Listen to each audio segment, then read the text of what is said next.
What's up, y'all? It's Antoine Winfield Jr., safety for the Tampa Bay Buccaneers. What's up, y'all? This is Jahai Wolf from the New York Giants. What's good, y'all? This is Sterling Shepard. This is Justin Tuck. This boy Flex Gilbert, Super Bowl 42 world champion. Chris Godwin from the Tampa Bay Buccaneers. What's up? This is Saquon Barkley. Dex Lawrence II. Yo, this is Mike Evans with the Tampa Bay Bucks. And we about to go live on Flag on the Play.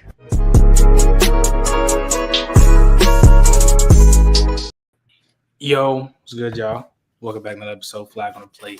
Can I just say, like, I've never seen the intro. That's cold as fuck. That's very tough. That's very official. That's Appreciate you, Kobe. But welcome back to another episode, Flag on the Play, episode 76. Back here with the guys, man, bro. How we feeling, bro? Super Bowl preview. Super Bowl week. Shit came fast as hell. This is we here, but before we even get to the Super Bowl preview, we're gonna officially do our award predictions. We've been doing it like mid-season, right before. Now we got the official finalists for these awards. So Donnie, I'm gonna start off with you. We're gonna go down, of course, the round. And who is your MVP? Obviously, the candidates: Lamar, Josh Allen, Joe Burrow, and Saquon Barkley. Who's your MVP?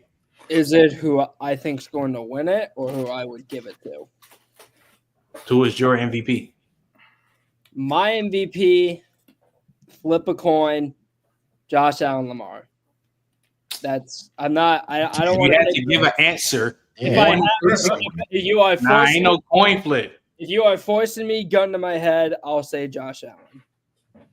But I think Lamar is probably going to win it. Take it. I'm gonna go with Lamar Jackson. It's a gut check. I'm gonna make a decision, but it's a coin flip. They gave the All-Pro to Lamar, right? They did. Yeah. And those are the same people that vote on the MVP.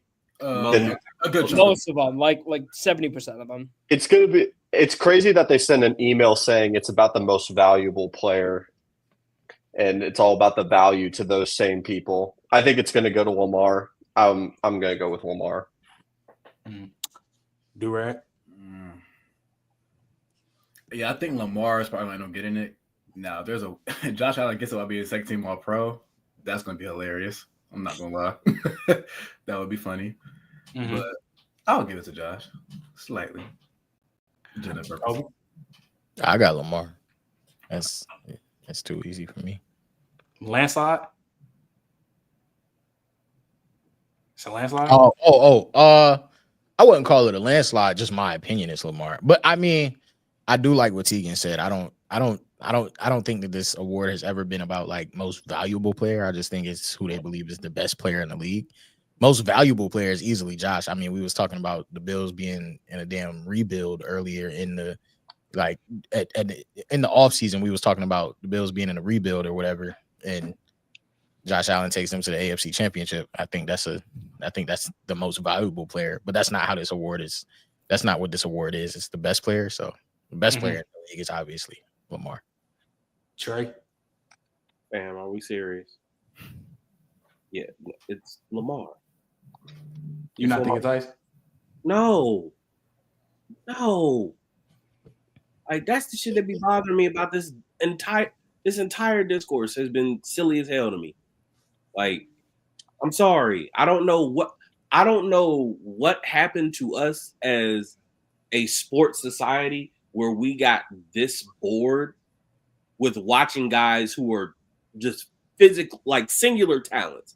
Like, we can talk about the accolades and all the other shit, but just guys who are that damn good just by themselves. The one thing everybody's been yakking at the fucking mouth about Lamar, hey, get it done passing, throw the ball, 41-4, dog.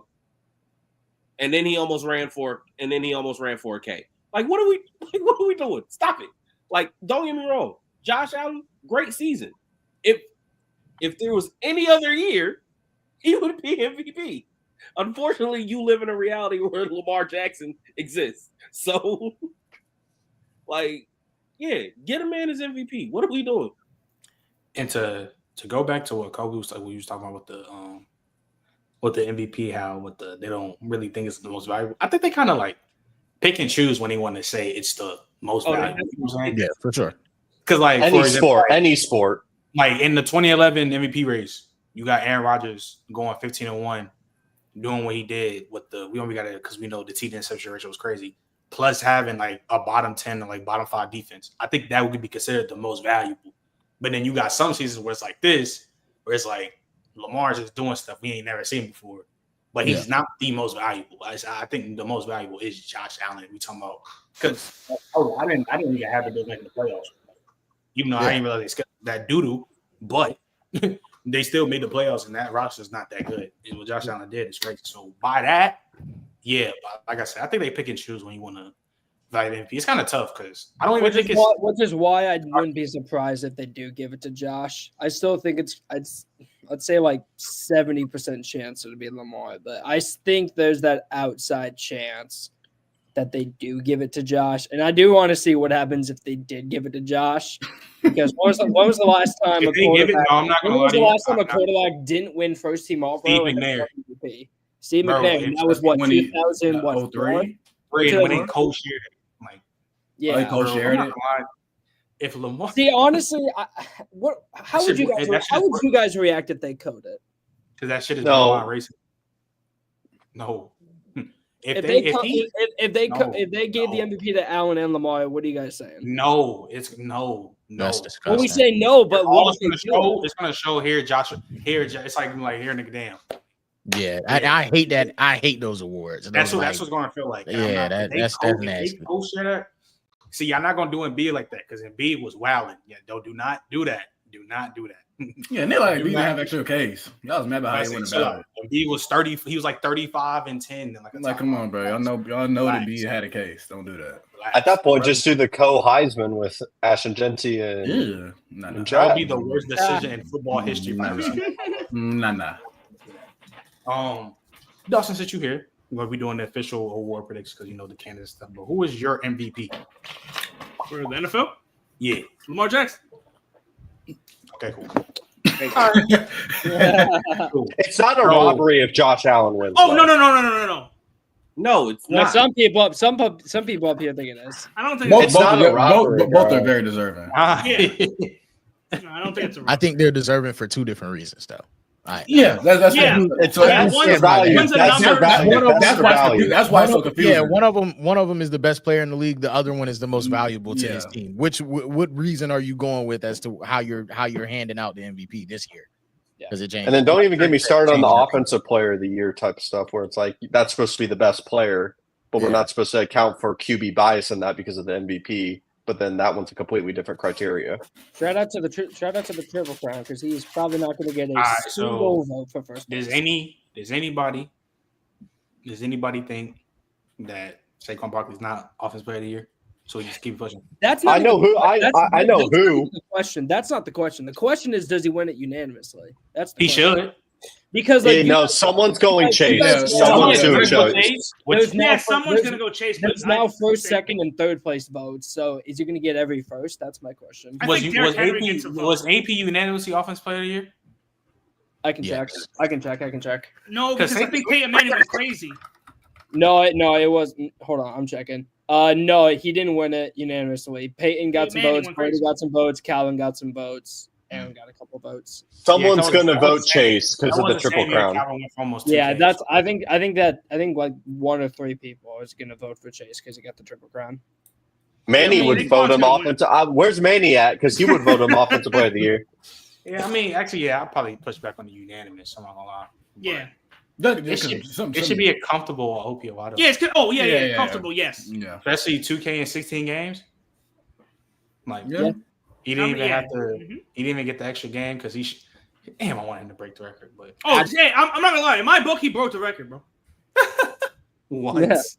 Yeah, just count the playoff game. Count the playoff. That's not how that works. Why not? That's not how that works. That's the 17th game. No, I'm not counting the playoff game. And it's a good team. And I'm mad. Because I wanted him to rake the Giants. Like, why you sparing niggas? Why? They ain't spare you. They ain't put that money in your pocket. Right there. I mean, but like Trey, he didn't make that choice. It was Sirianni. Man, if I'm Saquon, I would have told Sirianni to go kick rocks. I would have I told would have that. told Sirianni, I I'm going to would've break told this in the that man first half. Face with a cheesesteak. I'm getting this record, bro. Like, what you? And then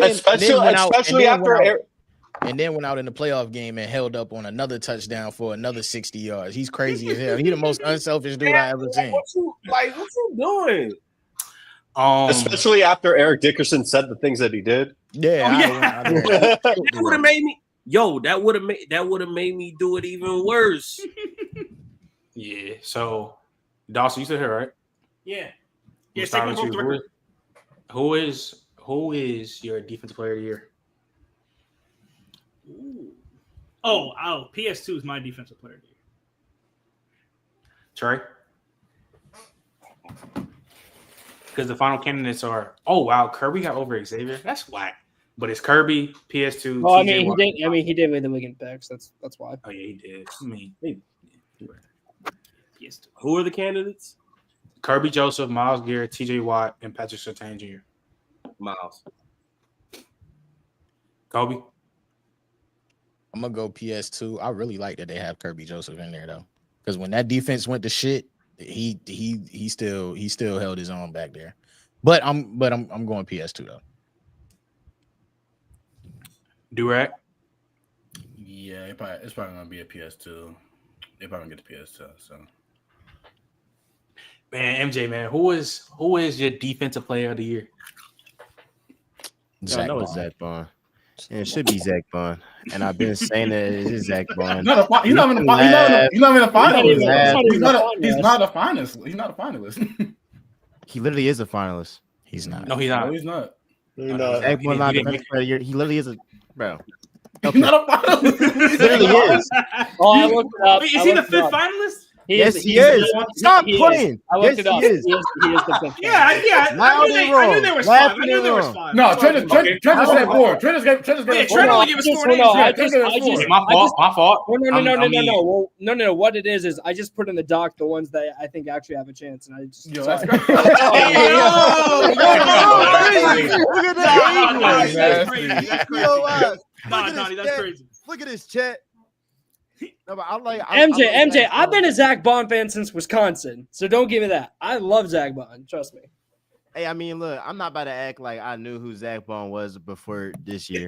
I knew before this year, and I ain't gonna act like when Howie signed him for $3.5 million, I was like, oh, this about to make us a phenomenal group at linebacker because the good special teamer in Zach Bond, right? The joke with Howie, joke with Howie is like he doesn't care about linebackers at all. So he kind of lucked into Zach Bond if we just keeping it real. But no, I mean, just looking at what he's done this year, bro, forced fumbles, interceptions, what he's done in coverage, and granted, you know, the Eagles' defensive line has been really good. But the way that he's made that defense rather so balanced, and his production, the sacks, the forced fumbles, the interceptions, we'll be talking about, and he's doing it in the postseason too. So he's arguably been the best defensive player in the postseason as well. So he's going crazy. Tegan, it's PS2. PS2 and Miles are the two main candidates in this convo. Keep it pushing. Donnie.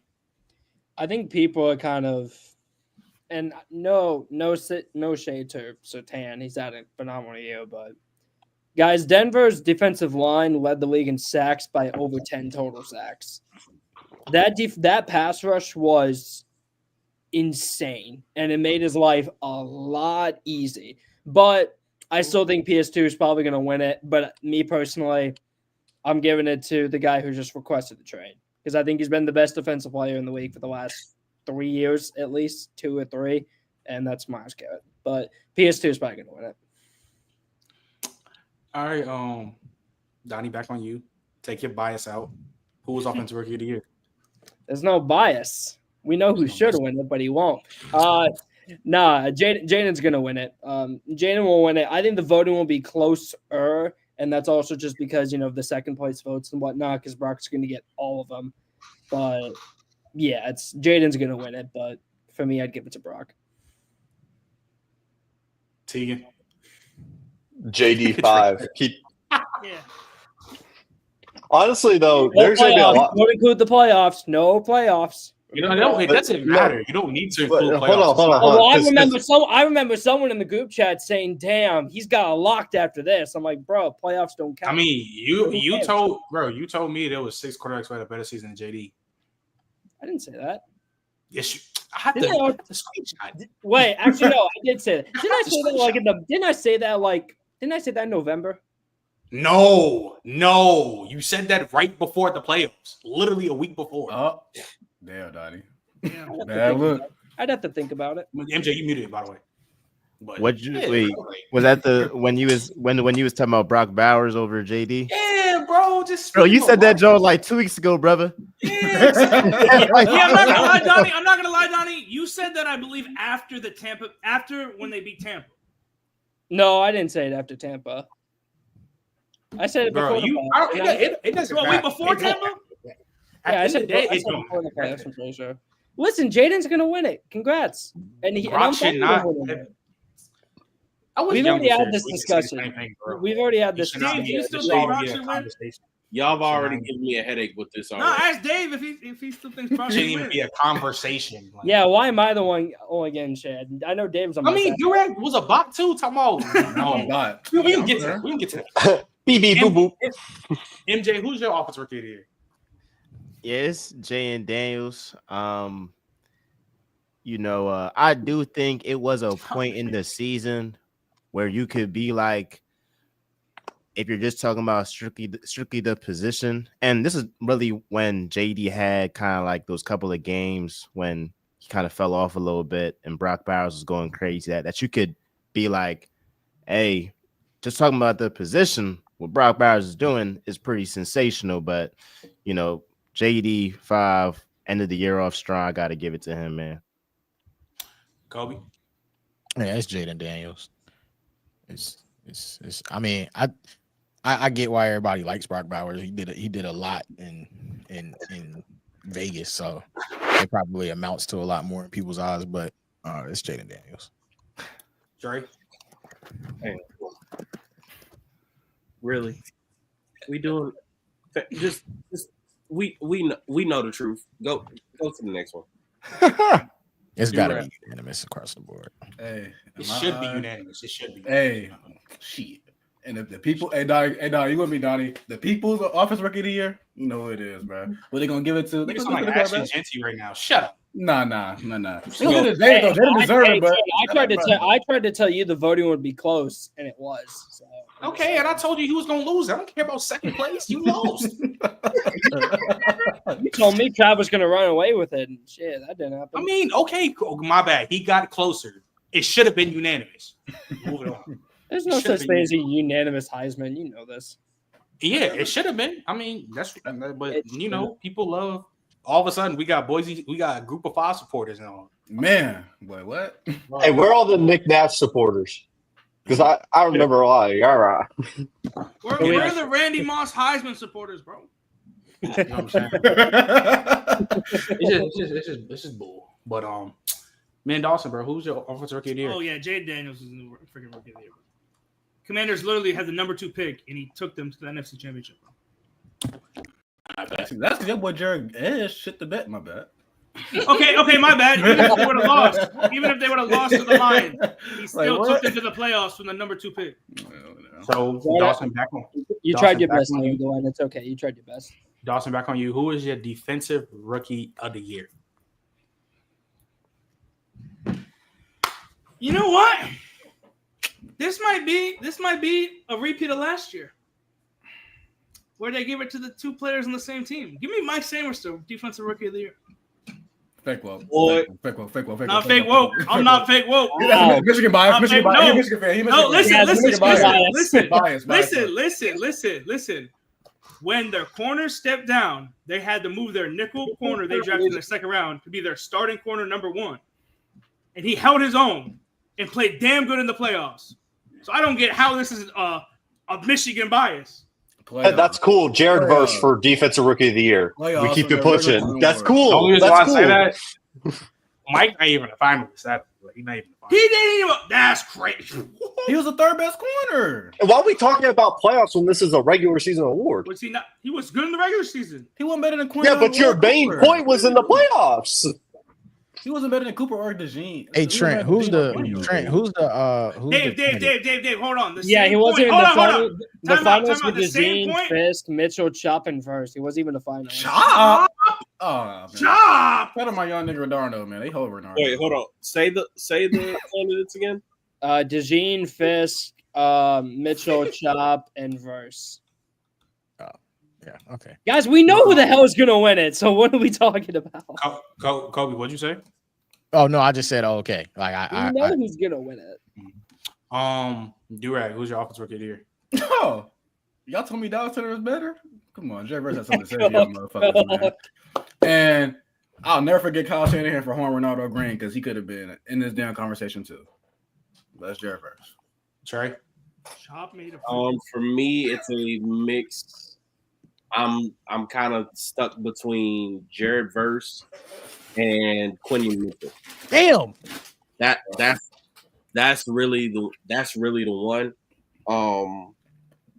I can't really pick between those two. I don't think people understand.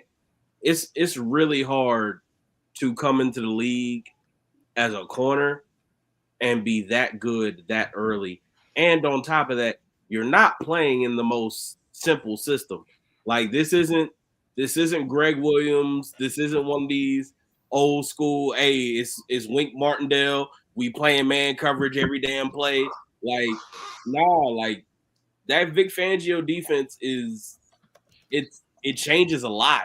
Like it's very versatile. Like it requires you from the corner spot to be very smart. Like it's a lot of route recognition. It's a lot of stuff that changes based on alignment and assignment. Like that's a lot to handle as a rookie. And he wasn't just good. Like he's been great this year. Like legitimately. Like he's one of the main reasons why they're in the Super Bowl because that defense was awful. Like specifically last year. They played quarters last year and couldn't do shit. Like it was some of the most embarrassing tape I've ever seen from a professional football team playing quarters that often and still somehow getting toasted. But like the fact that he's played at this level is really something to talk about. Like Dejean, yeah, but Quinion's probably got a little bit of a harder job. And then the Jared he a op. He went to Florida State. So, like he a op, but that's a mean op. Hey, that's a motherfucker problem, bro. Shout out Albany, by the way. Yeah, shout out to you, Albany. Yeah, shout out old high school. Tim Medical Italian, University of Albany. I was about to say Tim Colagrugo, if you out there, you Albany. So Kobe, who's your I was gonna say it was a toss up the same way Trey had it. I knew he was gonna say that as soon as he said Jared Verse and I knew exactly what he was gonna do. Yeah, I had it a toss up between Jared Verse and Quinion Mitchell. I'm going Jared Verse though. I think Quinion Mitchell's very good. And I like everything Trey said about that Fangio defense. Just give me Verse though. I think as hard as it is to be a impact corner in the league, I think it's very hard to be an impact D lineman in the league as well. Most people don't come in built good enough yet to be impact D lineman in the league. That just doesn't happen early. So give me Verse. MJ, why is Quinion rookie of the year? You already knew. I mean, I'm looking at what Quinion has done. I'm looking at what Quinion has done, bro. 12 passes deflected and 87 passer rating allowed when thrown against him. We saw what he did against Scary Terry the first time. I'm not talking about playoffs, the first time. All that no. Scary Terry ain't too scary. Christian Watson, first game of the year, you saw off rip. Like, okay, it's different now. We don't got James Asbury no more. We don't have that guy no more. And we saw a guy in Quinion you know, like what Trey said, literally transform a pass defense that last year was 31st ranked to first. That's pretty crazy in terms of just transforming a defense. And, you know, when you got Darius Slay as possibly your third best corner behind Quinyon and Coop, that's a damn good defense there. So I don't know about that third. You might be stretching it a bit. All right, yeah, maybe second or whatever. But no, Quinyon definitely came in and been like their best cornerback. And we saw a drop. We see a drop off too. And hey, I ain't trying to salt Isaiah Rodgers, but in that Rams game in the snow, Matthew Stafford was licking his chops, looking right at Isaiah Rodgers every single time. Look, Marcus Robinson just took that joint from him, like, give it to me, little boy. So Isaiah Rodgers is a corner in name only. That man is a returner. That is what that is. That man is a returner. Where did you go to college again? Tegan, you already said Jared versus yours, right? Okay. Yeah, but I mean, it's primarily no discredit to Quinyon, but I do think y'all are giving a lot of credit to Quinyon right now. I understand we're hyping him up, but I think there was a lot of great pieces that moved together. Obviously, bringing in Fangio and also playing good in that system is one thing, but I think finding a gem in Zach Bond, you get another year of development with Jalen Carter.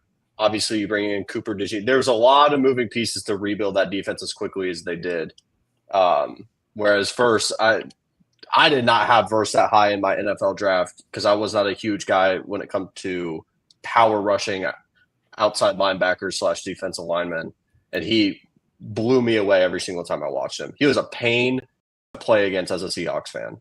I also want to say, to Tegan's point, that offense that they have over there, it puts you in so many, like, you have to pass, like, situations that, like, I mean, that's no discredit to a cornerback, but when you know somebody got to pass the ball and they don't have a choice, like, it's, you know, things become a little bit easier. But that whole team has made it easier for a rookie cornerback to thrive. Look, I'm not mad at Verse if Verse gets it. Verse is probably one of the main reasons why, to Tegan's point, why I changed the way I felt about the type of pass rushers that I think are probably going to be the most successful in the NFL. Like, I've always been a speed rush dude. I've always been about the dudes who can bend the edge. But at this rate, honestly, you don't find many of those guys. Like, those guys are rare. But watching a dude that can shorten the corner just by whooping your ass, like, that's not, like, it ain't nothing pretty. It ain't nothing pretty to it. It's nothing super technical. I'm strong as shit. I lift a lot of weights. I got good genes, and I'm about to walk through your chest because I think you soft. Like, there's beauty to that. I gotta give it up. Like Buddy changed my mind when it came. Like, from now on, if you asking me going forward, hey, if a defensive lineman is going to be successful, you betting on speed or power. I'm always betting on power now. Always. Don't sleep now. Verse got both now. He got speed too. Huh? Verse got speed too. Now don't sleep. Buddy got get off, but he got get off just to get in your chest. And he's not bending around you. Yeah, you don't need to. I'm not saying I'm not saying that. But. He not bothering going around you. He gonna literally just walk through half of you. Yep. Yeah. Donnie, who was your offensive? I mean, he was I think, and also good point there by Trey about the edge rusher talk. Shout out Nick Scorn and Schmartz to do with the A&M boys. But no, I think it's an interesting conversation about all this. And the reason I'm going to go with Verse, I think there's two reasons. I mean, one, listen, top 5 in hurries, top 5 in QB hits. He was third in the entire NFL in total pressures. This was a defensive line that, you know, when they went into the draft process, they had Byron Young and they had Kobe Turner, and then they walked away with those two, and then also drafting Braden Fisk and Jared Verse. And their plan was basically, we're just going to pray to God we can get in third and long, and then good luck because you're going to have to block all these guys. And Verse really took a step that I did not expect, and I like Jared Verse coming out. I had him as my edge too, but the season that Verse had, I was kind of expecting Latu to have, and that didn't happen at all. So I'm going to give it to Verse just because Quignon was great. He would probably played like a top 15 corner, maybe even a top 10 corner in the league. I think Verse, you could very well argue, just this season alone, played like a top 7, maybe even 5 edge rusher in the league this year. He was that dominant. So I don't know. It's definitely close, but I would give it to Verse. All right. But Donnie, back on. Well, actually, let me just ask this because I see who the finalists of these awards. Does anybody think Joe Burrow's not winning comeback player of the year? No. Why isn't it DeMar Hamlin? Shut up. Serious. I think he should have won it last year, but I think he should have won last year. But Joe Flacco really got up out his couch and just started tweaking.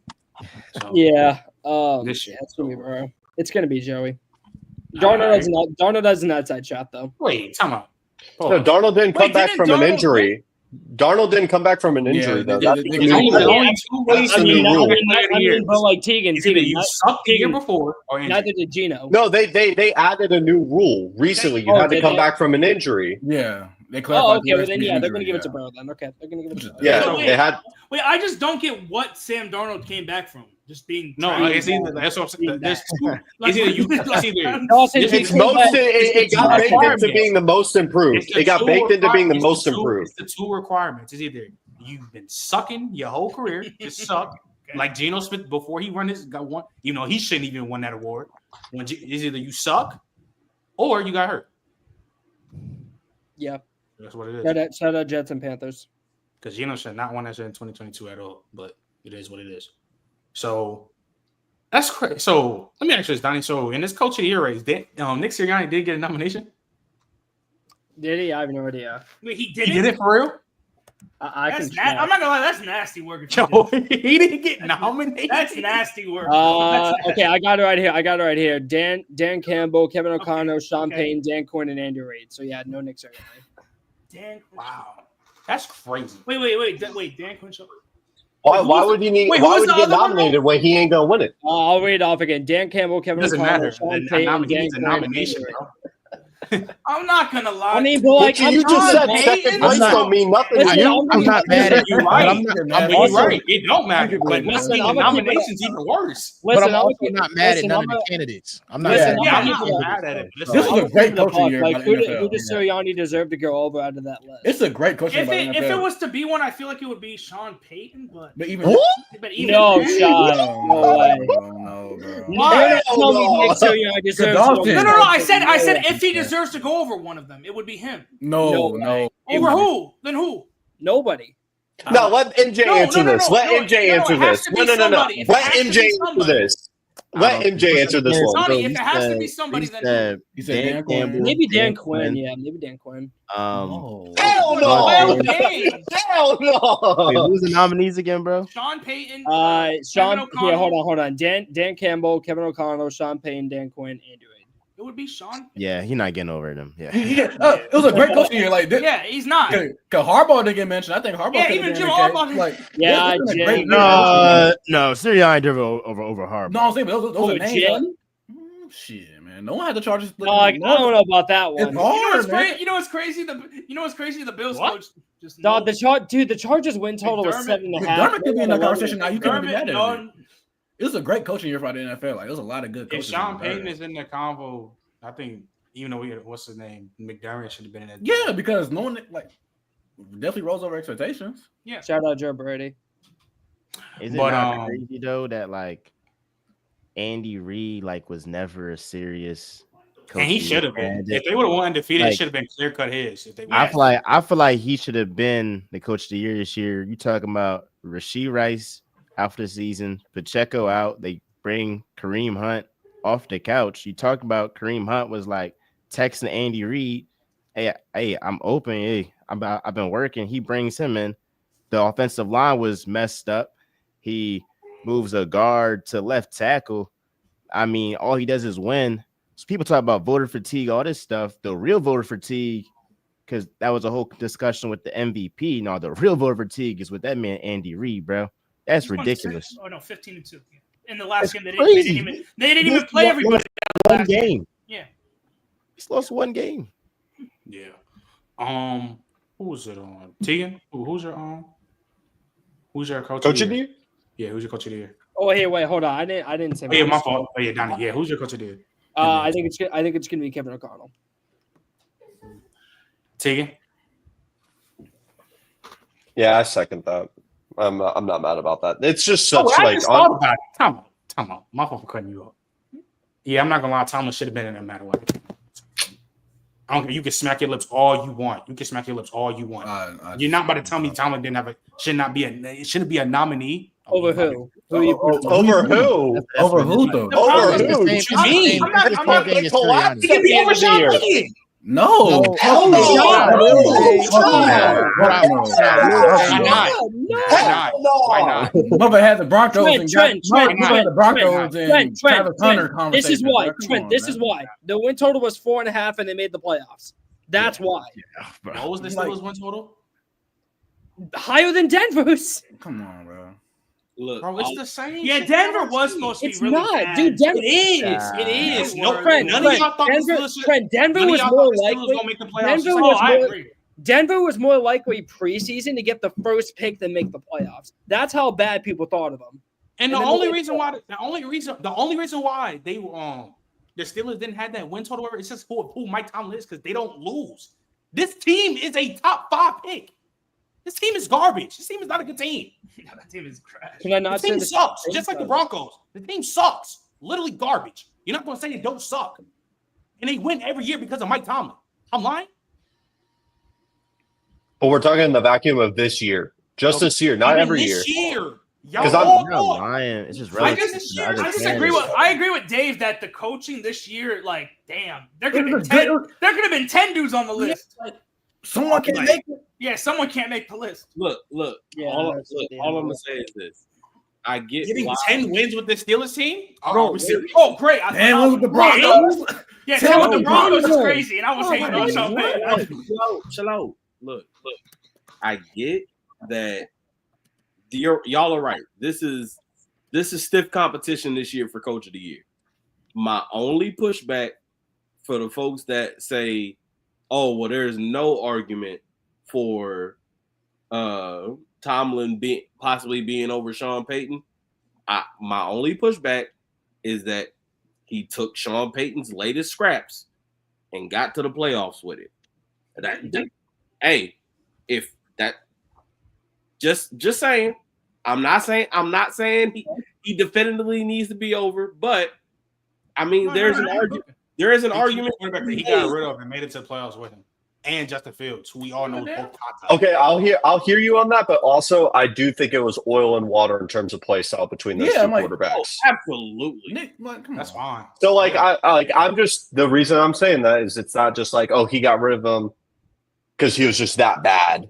And then all of a sudden Tomlin made it good. I think it was just a better fit as well. Nah, bro. And You know how much It money- was a better fit, but he's still not good. The Russell dead Wilson's cap- still not a good quarterback. Russ is still not that good, and Exactly. to take that dead cap hit just for shits and giggles, like that really tell you like that really tell you how crazy the I whole didn't say shit shit, was. bro. Like he said, motherfucker can't run Sean Payton's system. There's no point. You must let the motherfucker go and take the dead cap. You Yeah, gonna that's- keep the money anyway. I'd rather give me my guy for the future and have him run the course. I mean, I guess. I mean, that's everybody's preference, but I'm just saying, taking that dead cap hit is kind of like. Hey, it's gonna be essential about And no one thought Bo Nix. Ooh, they would have been that Travis Hunter conversation this year. And not a lot of people had Bo Nix doing anything his rookie year. They all laughed. Just like nobody thought Russell Wilson was going to do anything this year. Yeah, but I'm not gonna lie, people were Nobody low. thought Russ was going to be on nothing. Everybody start Justin Fields. Start Justin Fields. All he was hearing. And really was in shambles when Tomlin put Russ in that. I was about to say when they put Russ in, they were. Oh, who remembers? It was booing him during the Jets game. It was booing him. Kieran's crash out. Who remembers Kieran's crash out? That's what I'm saying. Like, But Kieran crashes out on a lot of stuff. that's what I'm saying though. Like, I feel like it's the same thing. Like, but Tomlin never gonna get the respect he deserves. Cook. He not. You know, I don't know why the fuck I was smack your told he lips. was He's a- not. Just smack your lips for it. I was told on this podcast that he was not an all-time great. That's one dumb. That's one dumbass at the I was told he was going to win 5 games this year. 4. Cool. That's what you mean? I mean, who said that? Trent? I mean, Trent. I said 7 and 10, but I didn't say it because I said it because of the roster, not him. Yeah, Steelers do something. Trent. Now you're being what did everybody here say about the Broncos? Trent, now you're being disingenuous. What did everybody here say about the Broncos coming into this? Because I didn't say they go 7 and 10. They're both the same. I didn't say they go 7 and 10 because of Tomlin. I'd say they go 7 and 10 because everyone thought both of those teams. No, I didn't say you go 7 and 10 because of Tomlin. No, I'm just talking about the Steelers and ass. Oh, I agree, Dave. Everyone thought the Broncos would be top 5, but no one had the Steelers making the playoffs. People thought it was going to be the first year. But the expectations on the Broncos, even for me, someone who's low on the Steelers, I was still lower on Denver than I was on the Steelers. I mean, of course, you're going to be lower because the other coach on the side be taking garbage to the playoffs. That's by default. That's obvious, though. Well, I mean, but I could also. I mean, is Sean Payne also not an all-time great head coach? And I was still low on the Broncos. Bro, Sean. Like, no, stop it, bro. You know Sean. Yeah, you being mad disingenuous. Stop it, bro. Stop it. Niggas know Sean Payne just got traded to the Broncos like 2 years ago. Sean Payne did get traded. Like compared to Mike Tomlin, it's after 2020 been taking. It was for a first round pick. That's what I'm saying. Coach got traded for a first round. So MJ, who was your coach of the year?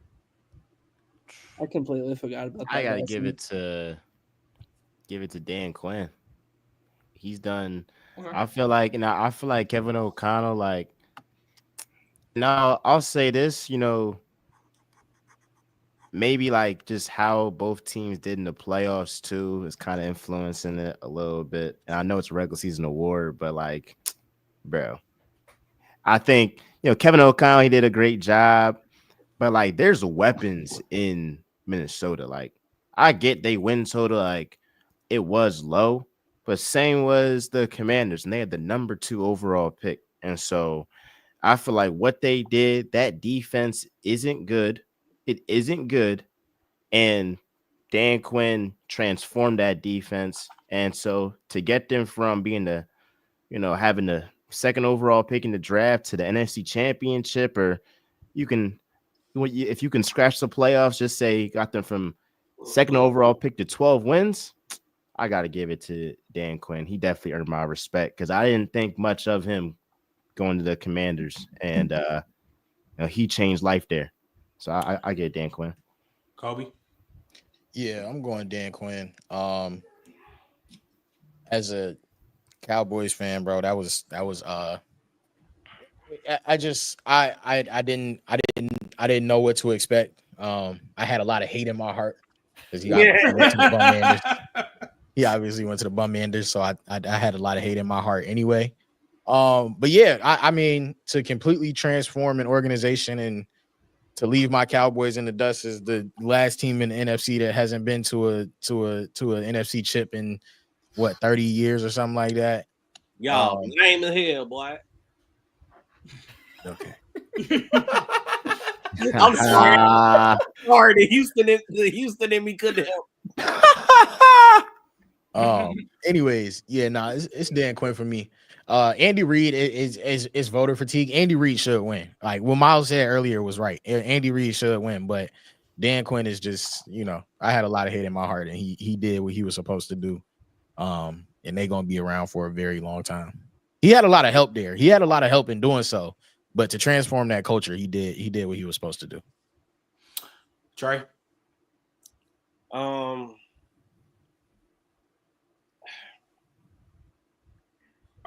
As y'all are making your arguments, I'm stuck between Kevin O'Connell and Dan Quinn. I know a lot of people are going to kind of buck back when I say this. Not to say that the Commanders was a good situation, but there were pieces in place there. The main problem that plagued them was quarterback play. That was really the issue. It wasn't a team that was completely devoid of talent. It was just, okay, the quarterback is so bad, it's literally draining everything else. So while, yes, they were the number 2 pick, like the cupboard wasn't empty. Plus, Dan Quinn did a good job bringing some guys along with him. He brought Frankie Louvu in. Like, they draft Johnny Newton in the second round. Like, some things fell to kind of help them along the way, getting Marshawn Lattimore halfway through the season or whatever. But to me, I think the biggest thing is, the more I'm thinking about it, I'm leaning towards Kevin O'Connell, because I'm sorry. Like, I know y'all thought Sam Darnold had turned the corner, turned this magical corner. No, he didn't. Like, he just was on a better team with a better coach and better players. And he finally got with somebody who could provide answers. Now, the problem was Kevin O'Connell, there ain't a coach in the world that got an answer for a quarterback who just wants to get hugged by a defensive lineman halfway through the game. Like, Bill Walsh ain't figuring that one out, son. So, yeah, like, you can only do so much with a guy who's meant to be a backup. But I think with what he did this year, with that guy as your starter for the entirety of the year, yeah, I got to give it up. So if Dan Quinn wins it, I'm not mad at it. But I would probably say Kevin O'Connell. Durag? Yeah, Trey definitely hit on the head. I think the playoffs even furthered it for me, seeing how bad Darnold was, even just that last game against Detroit with the 1 seed on the line. And it's like, you got to remember a month ago, y'all was saying, should they just trade J.J. McCarthy, they spend a top 10 pick on, and make Sam Darnold the franchise? Mm-hmm. Yeah. We see what he did in the playoffs. And now y'all got to realize how much work Kevin O'Connell really put in, especially in the division they were in.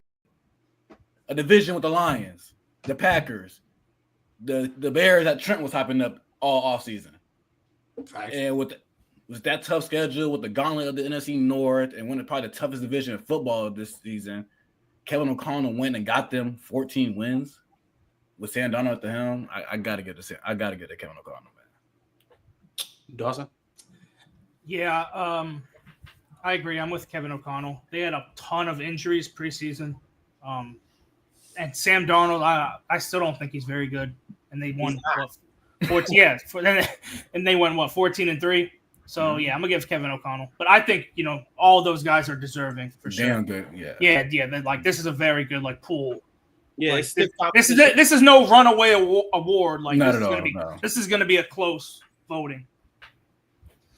All right. Let's get to let's talk about the Super Bowl, bro. Let's talk about it. Couple questions we're gonna ask.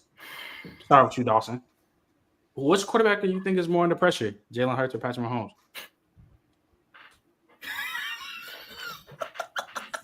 Wait. Excuse me. Repeat that question again. I don't think I heard you right.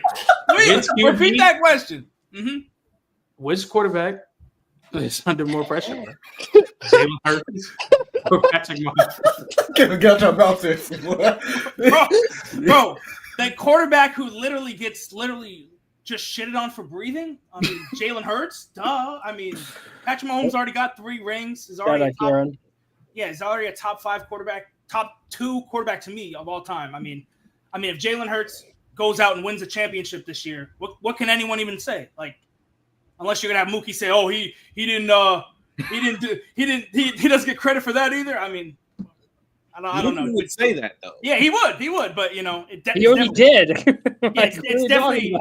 It's definitely Jalen Hurts though. Yeah, I think it's that obvious though. Yeah. Yes. Because imagine if Patrick Mahomes loses to Jalen Hurts though. You know what they're gonna be saying? Trent. If Patrick Mahomes retires today, he's a first ballot Hall of Famer. He ain't got shit to prove to nobody. He can still get slandered and be a first ballot Hall of Famer. He ain't got shit to prove to nobody. No, like if Jalen Hurts had a bad game and they lost, Skeets is crazy. It would be bad. Bro. You see that comment? See, bro. See what I'm saying? He breathed. Nah, but man, breathes and get hated on, bro. It just be unprovoked. Unprovoked hate, just random shots of Jalen Hurts. Like, Bro does nothing. Just gets hated on. Like Mahomes just solidified. I'm not gonna lie. Hey, Mookie would agree with you on that, Dawson. He does not. Now, if he has just the most to gain out of I'll this, switch it. I'll switch the question. Oh yeah, switch it. That's not even. I'm gonna say. I'm gonna say a statement. I'm gonna say a statement, and then I'm gonna let you finish the statement off. You see what I'm saying? Okay. Okay. If Jalen Hurts wins this Super Bowl, what is he? What do you mean? Like a top one? He said if Jalen Hurts wins this Super Bowl, blank. Like what I'm saying, like Jalen Hurts wins the Super Bowl, blank. Like finish the statement. A very good quarterback. Like finish the statement. There's logistics between this. Solidified. A very good quarterback. Solidify what? He's just a solidified good quarterback. Like Yeah. I don't get how you get a hate on the man. Like how, like I'm not putting him in a great category. I'm not. He's a very. It's logistics to that though. Oh, so okay, so then. Okay, I just feel like how are you gonna hate on him? No, good track. It's not, bro. Durag, for them to win, he got a ball, bro. So let's not yeah. Well, say that then, because if he's out there, if he's all right, and Saquon and that bitch tweaking, that's what I'm asking. Okay, so Durag, finish this off then. If Jalen Hurts plays, wins Super Bowl MVP, wins Super Bowl MVP. Okay, fine. If Jalen Hurts wins Super Bowl MVP, bro, Dave, he's gonna be a solidified top 10 He'll probably be better than Dak Prescott. That's already now. No, but there's people that don't believe that. He'll probably be better than Dak Prescott. I think he better like top. Let's see. He was for sure solidified top 10. Like for sure. Yeah. Like for sure. See, MJ, I'm telling you, MJ, there's people that don't believe it. How far up are y'all moving him in y'all's top 10? I think he's already top 10. I don't think he moves in my top 10. Maybe top 8. Maybe like. I would submit to you that he may be that he probably is already 7 or 8. But how far up are you moving him after that? I don't know. 7 or 8. I don't know. I'm gonna say. Can you list the names? Because I'm blanking. We got Mahomes, Josh, I believe Lamar, 4. I believe 4 is already set. Yeah, I agree. Those 4 are set. Those 4 are set. So if he's already 7 or 8, Stroud, you got JD. JD's name is gonna be pushed up in there after this season. Yeah, Hurts would be up there. Like he's gonna be in that combo, I guess. Bro. 7, 8, Especially if Stafford retires too. What I don't get is the Rams would be fun. If he win a Super Bowl MVP, how does that not change his standing? If that's the case, if it doesn't change his standing, why are we playing this game? Why are we playing this game? He the only nigga that matter, nigga. There's 21 other starters, dog. We can't have it both ways. That because I know for a fact if he crapped the bed, then y'all gonna be saying, "Oh well, he's not this guy. He's not top 10. He's not that guy." If he has 3 interceptions. And he'll crash the bed, all that. Well, unfortunately, you're in a position where you're expecting to perform. Game and win Super Bowl MVP, that definitely moves him up. Well, no, because you're in a position. MJ, you're in a position where you're expected to succeed. That's the difference. You're in a position where no one's expecting you to shit the bed. So if you shit the bed, you're like no one should expect them to shit the bed in that situation. It's just the calm reality of it. Like at the end of the day, you're going into a situation where you have the clearly better roster. You should. Well, he's an underdog though. He's an underdog though. It's not well, like he's the underdog. He's the underdog. You know how this shit works, bro. MJ. I think underdog by the under. MJ. We all know why they're the underdog. It's not because the team is worse. It's because they have a potential GOAT on the other side. That's the only reason. Team wise, top to bottom, this roster is better. It just is. It is cool, but this team did win 15 games, and you get credit for beating the GOAT and being potentially the greatest coach of all time. Yeah, for sure. Look, a lot of the guys that beat him. Look, if Jalen Hurts wins Super Bowl MVP, I might believe in winners. I'll give y'all that. Like here's what I'll say. Jimmy Garoppolo? No. Stop. Oh Jesus. Don't bring up homie name no more. Don't do that. That's Kieran. I do it one time. Hey, I'm sorry. in play secure and put the Jimmy Garoppolo counter. I ain't trying to hear that. But yeah, no. If he wins, I might start believing in winners.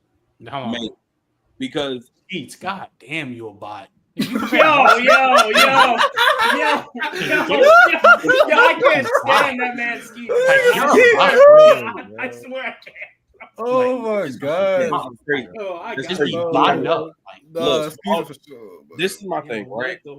So, Trent, I disagree. I disagree with your point that he necessarily has to ball in order for them to win.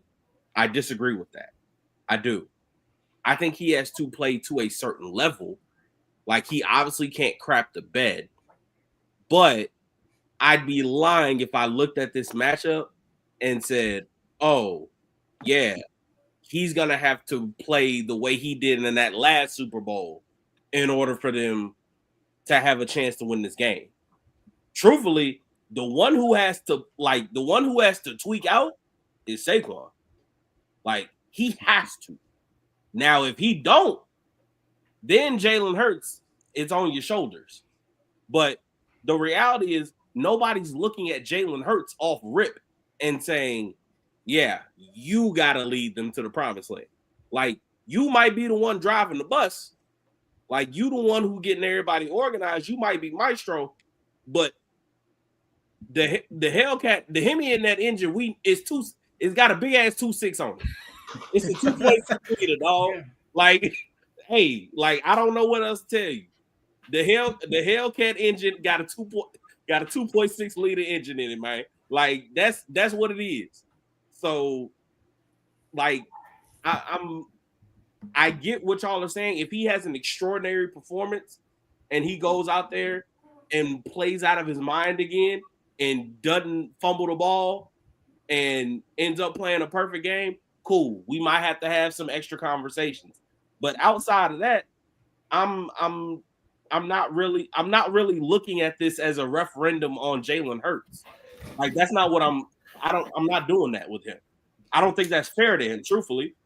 Because levels to it. I think there's levels to it. Like I just feel like, bro, like I think it's levels to it. I'll be fair. Like, if he has a modest game and they win, I think it's fair to be like, you know what, my opinion on him doesn't change. But if he balls out and has, let's say he has the game he had 2 years ago, and let's, like you said, Trey, like, he don't fumble the ball and they win the game. If that doesn't move your opinion on the guy, then you're just hating, bro. And it's like, why are you watching? No, exactly. It's literally hating. But we still, but the question is still, if that top 4 is already set and you already got him in your top 10, like, and that's why I said I already got him at like 7 or 8. He can only move up to, he can at best only move up to 5. So the conversation when you say, I was just going to ask y'all, if he balls up like how MJ said, will that put him over Jaden Daniels for you guys? Yes. For me, he's already for me, he's already there because I need to see Jaden do it again. Yeah. Y'all did this last year with TJ. I'm not doing that again. That's fair. That's fair. That's why I put Stafford though. You said what? I still got Stafford up there too. What I mean, we've seen Stafford perform multiple times in the play. I don't hate that. If you that's the only guy, yeah. I'm not mad at that. My only thing is Stafford is like if he retires, he got his foot. He got one. I don't think he's gonna retire by the sounds of it. I'm about to say, buddy got 1 foot. He got 1 foot on the field, 1 foot in the rocking chair. Like, yeah, it's about to he's be been playing for a long time. So then MJ, I'm gonna start with you before we go to this next one. So I'm gonna say the statement or whatever, and you finish it off. If Jalen Hurts balls out and wins the Super Bowl, you finish it off, MJ. I see him as undisputably top 5. Undisputably top 5. Y'all know where I stand. I think he jumps. I'm not even going to go to the Lamar's convo because I think Lamar's if everybody loses to Mahomes, talking about Lamar, Burrow, and Allen, then Lamar's MVPs make him a better quarterback than, all these guys are losers. So if one guy got MVPs, I'm putting him at number 2. Yeah. So, like, and I kind of changed my tune because I thought Allen would get it done this year, and he showed me he just like everybody else. honestly, just a tad bit better than Lamar in certain situations. But yeah, outside of Mahomes and Lamar, everybody else on the table, like all these guys, y'all ain't get the job done. Ain't get the job done against Mahomes. Well, I guess Joe Burrow did, but then he lost in the Super Bowl. Josh Allen just hasn't gotten over that hump. So, and we talking about guys that haven't won MVP. So you ain't won an MVP before, haven't been first team All Pro before, haven't won the bowl, haven't got a Super Bowl MVP. Then yeah, I'm gonna have a guy that went ahead and got Super Bowl MVP and been there twice. I'm gonna rank you like over them. But I think just not even to go in that convo, because I know how y'all feel about that, and it's kind of just being on the bush. I think top 5 solidified. You just got to give him that respect. Nah, Durag, your last one. If Jalen Hurts balls out and wins a Super Bowl, he'll be out that Dak Prescott chair for me. I'll give you that, brother. I'll give you that. I'm not. Hey, hold on. I do have to say something because Durag, that's kind of crazy. All right, look. So here's my thing, and this is probably gonna be a bit hypocritical of me, but I don't care. I'm admitting it. I don't believe in winners in football. However, I do believe in losers. Dak Prescott is a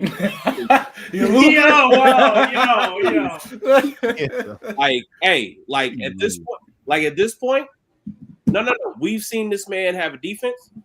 We've seen this man have an offense. We've also seen this man's defense give up. We've seen this man's defense give it up, and he have to go try and get it back. We've seen this man's defense hold it down. And in what game? In what playoff game that Dak Prescott has lost have you seen his defense hold it down? Oh, I'm not just talking about playoffs. How many points did Niners score against him? I'll give you the Niners game. The one when Zeke played center. Yeah. Look, my point is this. I don't believe in winners. However, I do believe in losers. That nigga's a loser. I've watched him his entire career from the moment he started at Mississippi State after Chris Rolfe until now. The nigga's a loser. And it's okay because that man got mad money. And he's a good quarterback. But the nigga's a loser. Like, that's just the reality of it. Like, at this there's a lot of losers though. Huh? There's a lot of losers though. There are, but a lot of losers. And like the whole league is like losers. You get like one winner. Like you literally get one winner per year, and like every few years you only get one winner. I hear you, and I understand that. Again, mind you, this is me telling you, might be a little hypocritical of me, but I really don't care. I'm just being honest. Yes, you can only have one winner, but there are some people who contribute to losing way more than others. Or at a certain point, you just realize they ain't got it. The reason why I interjected with you in particular, because putting Jalen Hurts in that category, when to his credit, despite the fact that it might not look as good as Dak Prescott on a week in, week out basis, you have to give a man credit for contributing to winning a bit more than a Dak Prescott. The fact that you had them two in the same tier, Okay, so Trey, just for you, I'll switch it up. He'll be at the Brock Purdy tier. This is ridiculous. Trey, this is like the first time I've ever like actually like genuinely disagreed with like what you're saying. This is my second time on here, and like this is the first time I'm genuinely like, what the fuck are you talking about? Like, oh man. What you say your piece? Go ahead then. Yeah. It's not that. And so here's the thing. Like, it's not that like I'm the biggest Dak Prescott supporter ever. I just think that there's, for all of the hate that people think Jalen Hurts gets, I think Dak Prescott gets just as much hate, and it's literally because he wears a star on his helmet. Like, if Dak Prescott played anywhere else in the league, if Dak Prescott played for the fucking Denver Broncos, y'all would think he was the hottest shit to ever come out of the like, not literally, but y'all would think he was a very, very, very good quarterback if he played for anybody else other than the Dallas Cowboys. Y'all just hold the Dallas Cowboys to a certain standard. Dak Prescott hasn't lived up to that standard, but nobody's lived up to the standard for 30 fucking years. So, I mean, hold on. My only pushback is this, because again, I didn't say I started watching him from the moment he became a Cowboy. And that's fair. I watched that man go through his college career. That nigga's a loser. And part of this is at you, but part of this is just like the general public too. That I think we can all agree that if Dak Prescott didn't play for the Dallas Cowboys, like there would be 10 times less hate for Dak Prescott if he wasn't a Dallas Cowboy. That is absolutely true. Playing in Dallas puts a magnifying glass on a player on a very different level when it comes to pro sports. I will give you that. I'm not speaking to that. I'm speaking specifically to Dak Prescott. This man has shown me throughout both his college and his NFL career that when you need him to be at his best, for whatever reason, it's just not enough. Like, I could go as far back to the game that he had against Alabama when he was in college. They're ranked number 1. Mississippi State is ranked number 1 in the country. The only thing you have to do is complete a fucking corner route in the back of the end zone at the end of the first half, and you airmailed that bitch. I mean, that's cool. We've seen a lot of quarterbacks miss those corner routes in the back of the end zone. I get what you're saying. I get what you're saying. Though. When I say that boy was butt naked open, sir, I get what you're saying. Like, listen, here's the reason, and that right there was the catalyst for Alabama to come back and beat them. This man has been involved in so many situations where he is on the losing end, and I'm just like, at some point, bro, dog, either you got it or you don't. And that's fair. I get what you're saying. My rebuttal, that's why I said part of my rebuttal is at you, but the majority of it is like, if that's your stance, and your stance is I've been watching this man lose since Mississippi State, I'll give it to you. That's fine. Yeah. Most people's stance isn't that they've been watching this man lose since Mississippi State. Most people's stance is that he's a Dallas Cowboys quarterback and that they lose a lot. But if you can show me a game in which Dak Prescott is the reason that the Cowboys have lost, I mean, and I'm talking about a playoff game, because you can't show me the game where he's the reason. If you even going all the way back to that LA Rams game, who Todd Gurley and what's the boy CJ Big Anderson. Chubb, CJ Anderson, big ass ran for 300 plus. Yep. You know what I'm saying? All the way back to that, and the Cowboys have had the same detrimental problem in the playoffs every single year. So let me ask you this, Kobe. If you had to give a percentage on when y'all played the Packers, this like 2023 or something like that, yeah, I think 2023, of how much Dak gets blamed for that game, what is it? I think everybody gives him 100%. I give him a good. Let me think about that, because I think the interception in the first half was very bad. I think the interception, the pick six in the first half was very bad. Don't get me wrong. That's a very bad pick six. But everybody wants their quarterback to go down swinging and dying by their best wide receiver, right? He tried to force it to CD. That's a bad force. You want your quarterbacks to go down swinging and dying by your best wide receiver. Most people want that. But here's the thing. We gave up another 30 points in the first half too.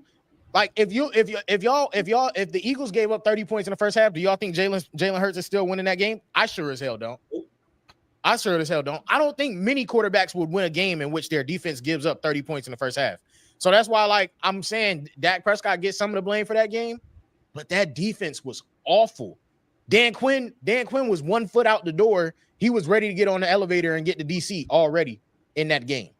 But he was already ready to get to DC probably the year before too in the 49ers game.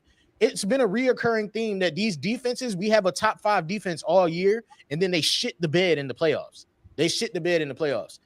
Does Dak Prescott get some of the blame for those games? Sure, but I mean, he can't do it all, and I feel like he's one of the quarterbacks in the league where it's like, and that's why I don't have him in that top tier of category. But like at the same time, everybody can't be that top 4.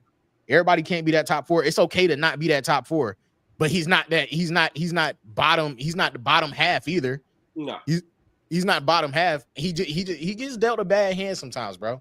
And like I said, a lot of that hate is because of stars on his helmet. But go ahead. Yeah, I agree. I think Dak gets a lot of because of the star. But it's just like these winning conversations. I don't know, because I kind of revert back to basketball, like because people always talk about Jalen Hurts is a winner. Everybody know my favorite player outside Tracy McGrady is James Harden because I've been a Houston fan. James Harden got MVPs since he from the Rockets, since he got on the Rockets till he left. We was a playoff team every year. He still got the loser name, like because you didn't win the big one. Like at some point when like the Eagles, like say right, they lose a Super Bowl. At one point we just be like, oh yeah, they can win these games, but they just don't win a big one. Like at one, like I don't like you can win a lot of games in the regular season, but if we get to the big one, you losing every time. Are you really a winner? Like I don't know. I don't know how these winning talks be confuse me. I don't know how to judge it. You get what I'm saying? Like it's just weird. Like because some people pick and choose when they want to value regular seasons. Yeah. And winning it, and when you lose the big one, they get flack for it. But I be hearing Jalen Hurts winning this, winning that. Like, well, this is my pushback to you, Trent, and you know how I feel about James Harden. My biggest thing with James Harden, which is why I also attach loser to him. No, I do. I attach loser to him, and this is why. The game that he chose to play, because it was a choice. It wasn't like the game and the style that he played wasn't conducive to winning basketball at the end of the season. The reason why is because we always think about James Harden as this dude that kind of falls off at the end of the season, but the reality is James Harden played a lot of minutes. He played a lot, but he doesn't shot by the end of the year. I'm not trying to make it a basketball comment, but a lot of them times that we lost just wasn't because of him, though. That's the point. I know. Even times we play good and they lose. Let me land. This is my thing, right? And this is why I attach loser to him. Because the way he chose to play the sport of basketball did not preserve his body to get to the point to where he can make deep playoff runs. Because he chose to play insurance fraud there and just scoring like we know he can. He won the game the system so he could get free points. The problem with that is you are willingly getting yourself smacked by 7-footers for 82 games a year. So guess what? If you are not in the best condition and you don't do everything you need to do to take care of yourself during the season, guess what? When them playoff runs come, you're gonna have those off nights where you don't hit a shot because your legs are tired. Sorry, what is somebody like? But you continue after you saw it didn't work. You continue to do the same thing because at that point you wasn't worried about winning. So who are the winners in the NFL? Doing what you do. Who are the winners in the NFL? Our quarterbacks. Winners, there aren't many, but there are guys who contribute to winning. Every top guy contributes to winning. That's the point. Every top guy does. Even Dak Prescott does. It don't matter. He contributes to winning. So when you don't win, you're a loser. That's the point. Like Dak Prescott has won so many games, he still gets mad flack because he can't win a big one. Before this year, Dak Prescott had like one of the highest win percentages in the league.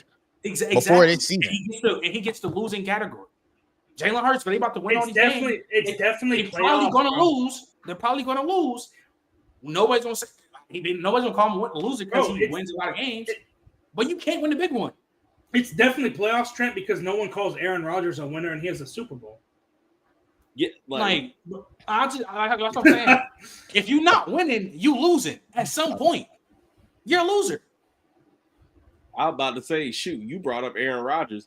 quiet as kept. That Super Bowl is low key the only thing that's keeping him from getting put in that loser category. Because but there's still people that call him a loser. But you know what? I'm not mad at that because there have been so many for every time we bring up that one Super Bowl, we all have another game where this guy who was supposed to be the most singularly talented guy we've ever seen play the position until we saw Patrick Mahomes. Like, you as a singular talent were able to bring the Packers to a place where most people didn't think you would be able to, but somehow that play just disappeared when they needed it the most. Can I say something? You would just do something bonehead or like completely uncharacteristic. Yeah, that gets you categorized as a loser. Let me say this, and here's my biggest problem with the Dak Prescott thing. I'm very realistic about who Dak Prescott is. I've never been one to call Dak Prescott one of those top four. The reason we can have that conversation about A-Rod and the reason what you're saying about A-Rod is completely true is because A-Rod is single-handedly as a singular talent, one of the most talented players we have ever seen to play the game. Yeah. Nobody had ever said that about Dak Prescott. Nobody had ever said that about Dak Prescott. Yep, you got that. So when we do this whole Dak Prescott is this and Dak Prescott is that thing,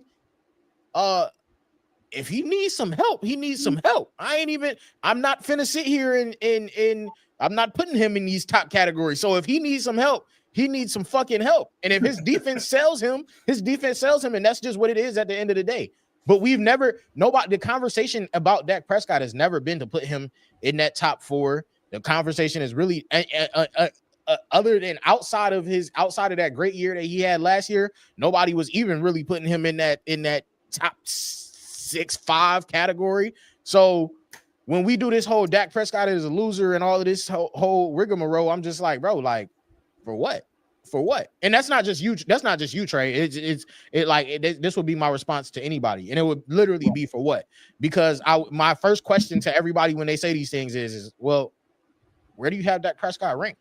And like, where did you have him ranked coming into the league? You didn't fucking know him. Other than Trey, who I guess watches Mississippi State football.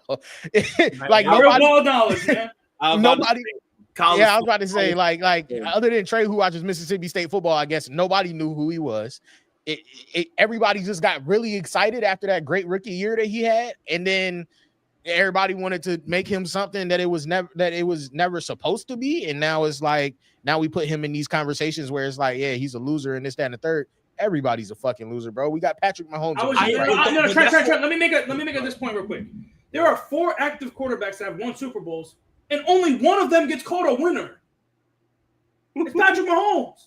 Aaron Rodgers doesn't get called a winner. Russell Wilson doesn't get called a winner. And Matthew Stafford literally was called a fucking loser until he got to the freaking But that's why I'm respect for me, Dak Prescott. I hope that same thing happens for Dak Prescott. I literally hope he loses. He leaves the Cowboys, and I hope he wins somewhere. I'm sorry. Go ahead, Trent. That's what I'm saying. And this is where I get confused because I bring up somebody like Lamar. Everybody brings up, Lamar's winning, got the MVPs. He's one of the most winningest quarterbacks that's ever played the game. He don't got one of these. So at what point are you a regular season merchant? Like, because people use that for other players. Like, I'm just confused. Like Josh Allen, win all the games. You've been to the playoffs since 2020 and up. No, 2018. Don't have a big one yet. You ain't win a big one. You lose it. Like, outside of Patrick Mahomes, Matthew Stafford had the one. He got the one gimme. Ain't nobody really been winning because people pick and choose when they want to care about getting regular season wins and winning in the regular season. Y'all don't care about that shit for real. Y'all just care about the rings. So at one point, it's like, outside of Patrick Mahomes and Matthew Stafford, all these dudes is losers. Until you win a big one. Yeah, because literally, what? Rodgers hasn't won since 11, and Russ won in 13, 12, That's what 13? I'm saying. Like, because we about to hear Justin Herbert, Jalen Hurts conversation. Oh, Jalen Hurts is a winner. Yeah. What the fuck you winning? Like, it's just something. But let's just get back to this. Let's get back to the Super Bowl, bro. I don't know. It don't make any sense though. But that comment's hilarious. Don, I'm gonna start with you, man. Who you think is each team's X factors when it comes for the Super Bowl? What'd you say? Sorry, I was reading the comments. I said, who was each team's X factors? The X factor. Ooh, X factors. Okay. I'll start with the Chiefs. I'll say Leo Chanel. Chanel has been a rotational linebacker. He hasn't been the true starter. I'd imagine he's probably going to be next year whenever Nick Bourne leaves in for agency. He's been by far the best run defender in the entire front seven throughout the year. And I'm not the biggest fan of PFF grades. I love PFF, but the grades, take them with a grain of salt. When you have a 92 run defense grade, you're obviously doing something right. And he's been phenomenal with that. And that's what he was at Wisconsin. Coming out, he was a hard-hitting, he was the old-school hard-hitting linebacker, but also tested as a 100 percentile athlete.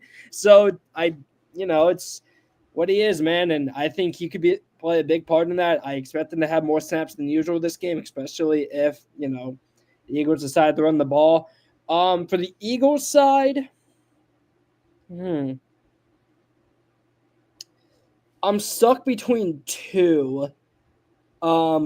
I think I'm going to go with DeJean because I'd imagine DeJean is going to be, he's been doing it the whole year in his thing in the slot.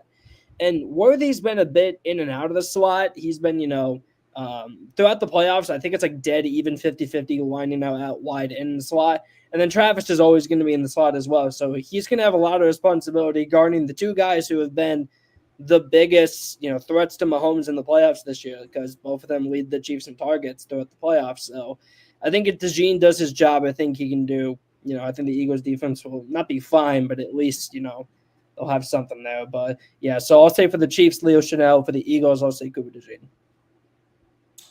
Trey?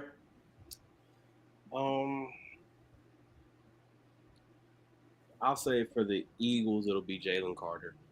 God damn it, Trey, bro. I'm so tired. Can I stop going after him? Please. Please. Yo, that's funny. Yeah. I think because they're already kind of stretched thin offensively with the offensive line, I feel like they're gonna have to give Tooney help on the outside with guys like Nolan Smith, Josh Sweat out there having to deal with those pass rushers. And because of that, they might have to take some chances inside. And I trust Creed and Trey though. Huh? I trust Creed and Trey though. Yeah, but also we say that, and then Jalen Carter does. Well, I definitely trust Creed. It's yeah, Trey.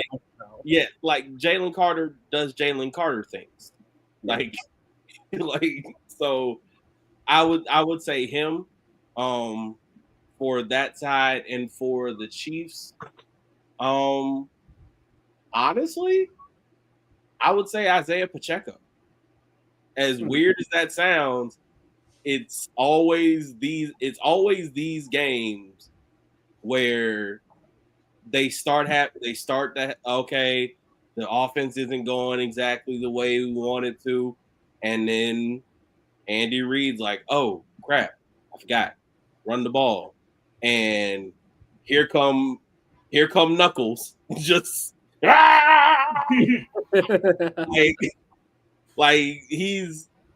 not the best running back, but he runs hard. The man has had significant playoff experience, and people forget he's not just a try hard. Buddy run 4.4 or something like that. He could be the reason they snap off a big run and end up getting the big plays that they've desperately been looking for this entire season, because they haven't been explosive. And I doubt they're going to be explosive trying to use Xavier Worth. You're not gonna see Philly line up in man every play damn near like the Bills did, so they can be like, oh, okay, cool, we'll just call mesh and just keep running this until Xavier Worthy's wide open. That's probably not gonna happen. So, yeah, if they're gonna crease them anywhere, I would think you get lucky in the run game. So yeah, I would say for Eagles, Jalen Carter; for Chiefs, Isaiah Pacheco. Dollar? Eagles, I'm gonna go. You know what, Eagles? I'm gonna go with Cam Jurgens. He didn't play last game, I don't believe, right? Give me him. Sure. Yeah, give me him. He's gonna have to go up against Chris Jones, so hopefully he's healthy. Give me Cam Jurgens for the Eagles, and then for the Chiefs, give me. Trey took Pacheco. Give me Kareem Hunt. I think Kareem Hunt's gonna have a big game. Durag. I mean, I just think it's pretty simple for me when it comes to the Eagles. It has to be Jalen Hurts. I mean, I think whether they win or lose this game, it's going to be on Jalen Hurts because you got Patrick Mahomes on the other side. So at some point, you're going to have to battle with Mahomes and semi-hold your own. Even when you have Saquon, you didn't have him in the last Super Bowl, so that's a little bit of pressure that alleviates from you. I still think he's going to show up.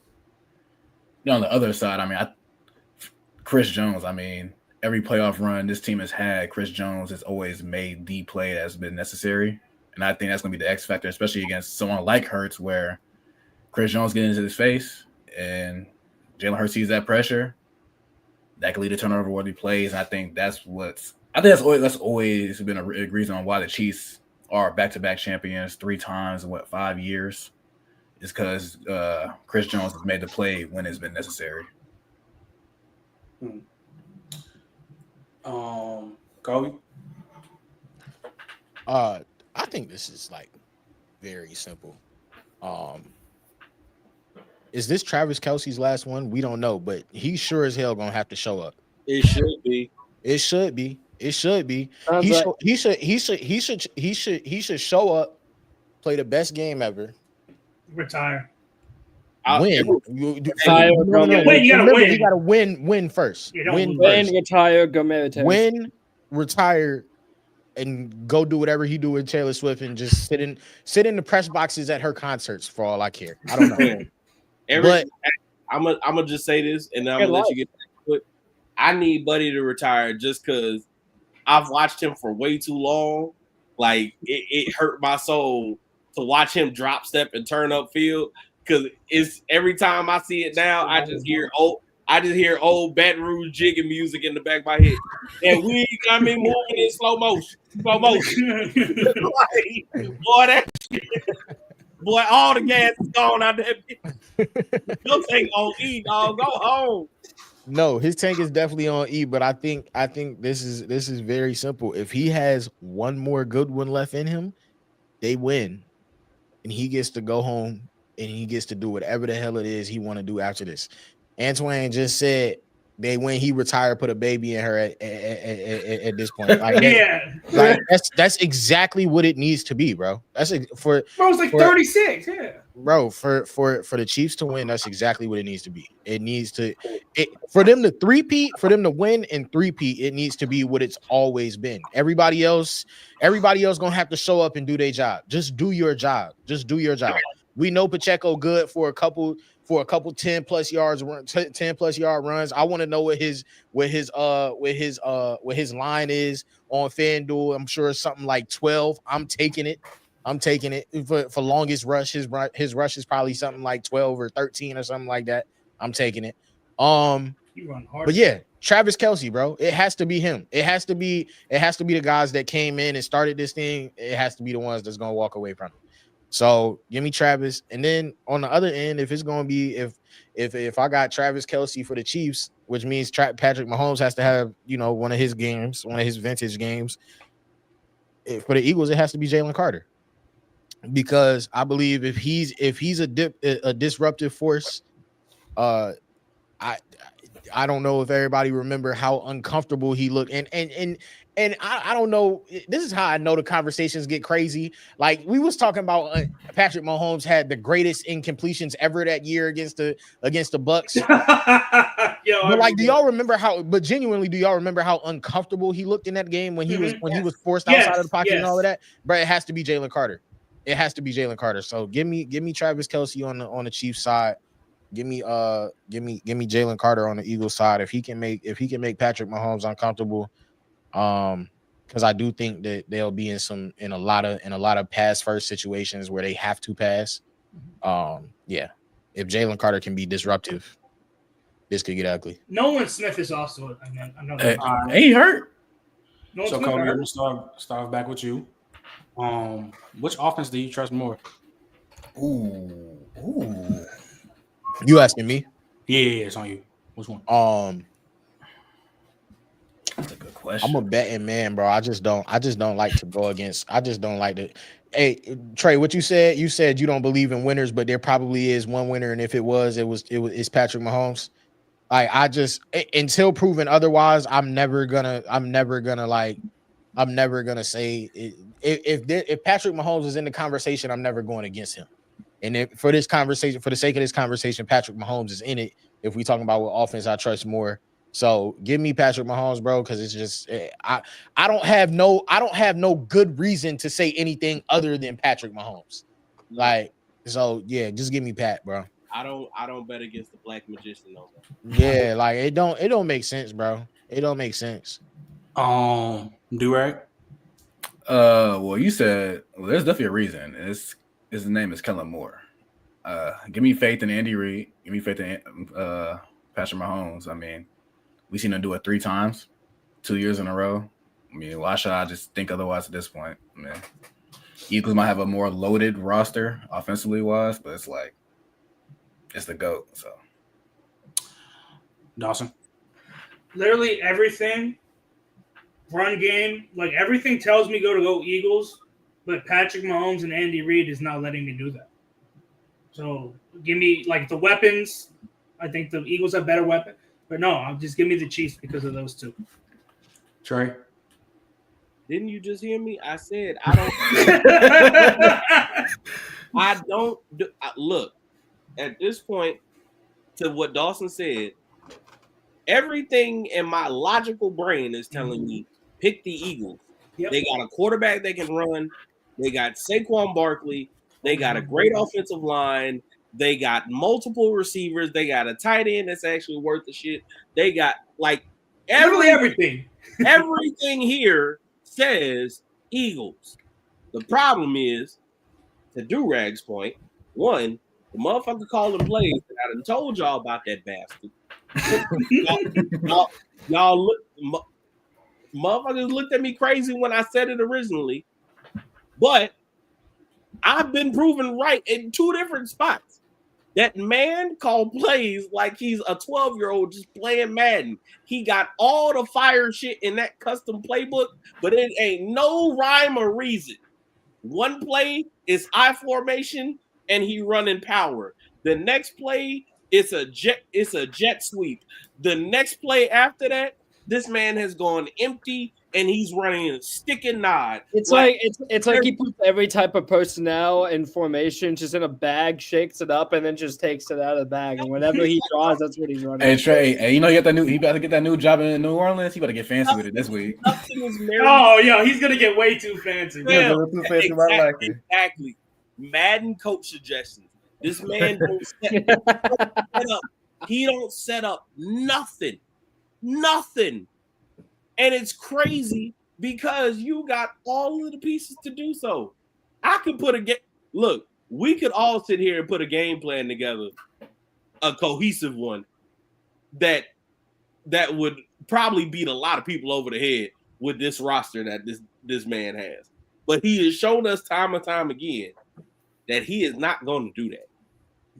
So because of that, and the fact that I'm no longer getting burnt by the black magician, until I see somebody slay that demon gonna keep winning. That man gonna whoop y'all ass again, sound like Kermit the Frog at the post game press conference, and then go home with his wife, and then go put ketchup on his steak. It's wrong, but it's gonna happen. Donnie. Chiefs, move it on.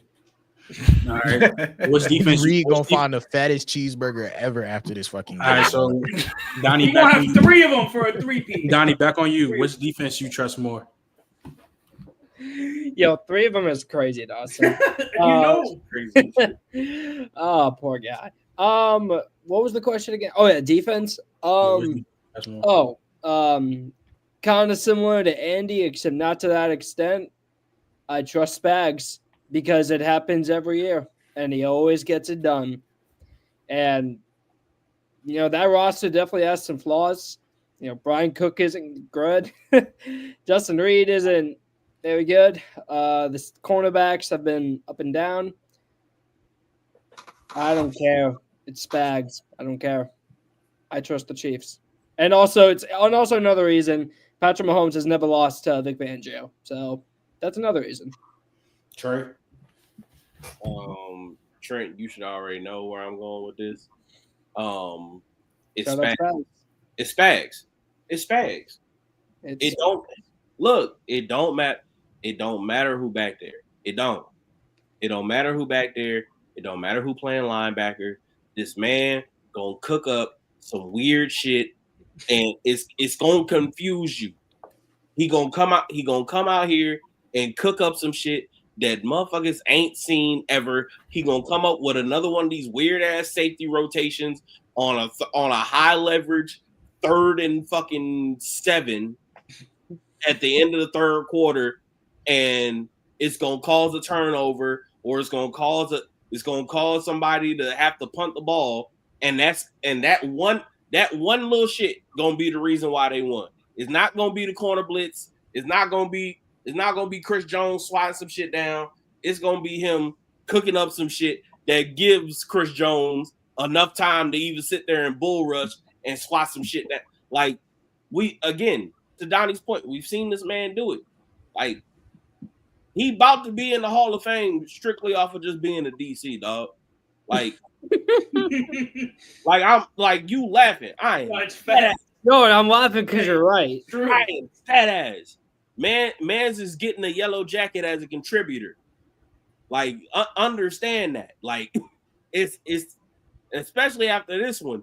You take down this offense with what you got on the other side, Lord, I'd be walking around there, king me now. Like, give me that shit now. I ain't waiting 5 years. Go ahead and get my size now. Like, Dawson.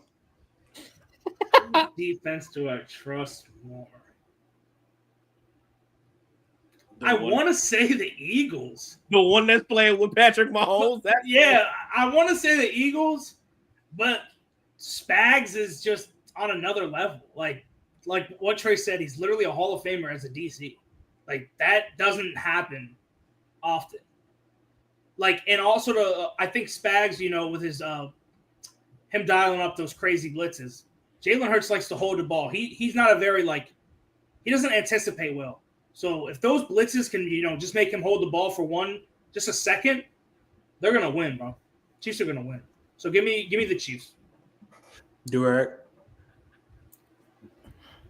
Knowing that, first of all, this motherfucker Spags is like a mad scientist. Like, you can't pick his brain. Like, it just don't make sense, but it just works. It's so damn crazy that shit works.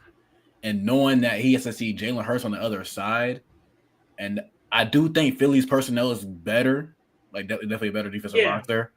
And Fangio is definitely one of the top 5 defensive minds in the game right now, for sure. But seeing Mahomes compared to seeing Jalen Hurts, I mean, I think it's pretty simple. I mean, put my faith in Spags. I mean, he's done it before. He's going to do it again. It's plain simple.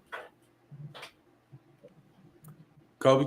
Bro, I love that we get to do this every year because, like, all of the stats that come out about, the best defenses in the league. Shit don't matter. It doesn't matter. I love that we get to do this every year because this one, every year, if there's ever a conversation, it's this one, and I don't know why it actually is that, because every year it's always like, oh, well, if Patrick Mahomes is in the Super Bowl, then we're not betting against Patrick Mahomes. But then it comes to the defensive side of the conversation, everybody forgets that, like, Spags is over there every year. Bro, give me Spags, bro. Like, I don't know what he gonna do. All I know is it's gonna work. When I watch it, I'm just gonna be, bro.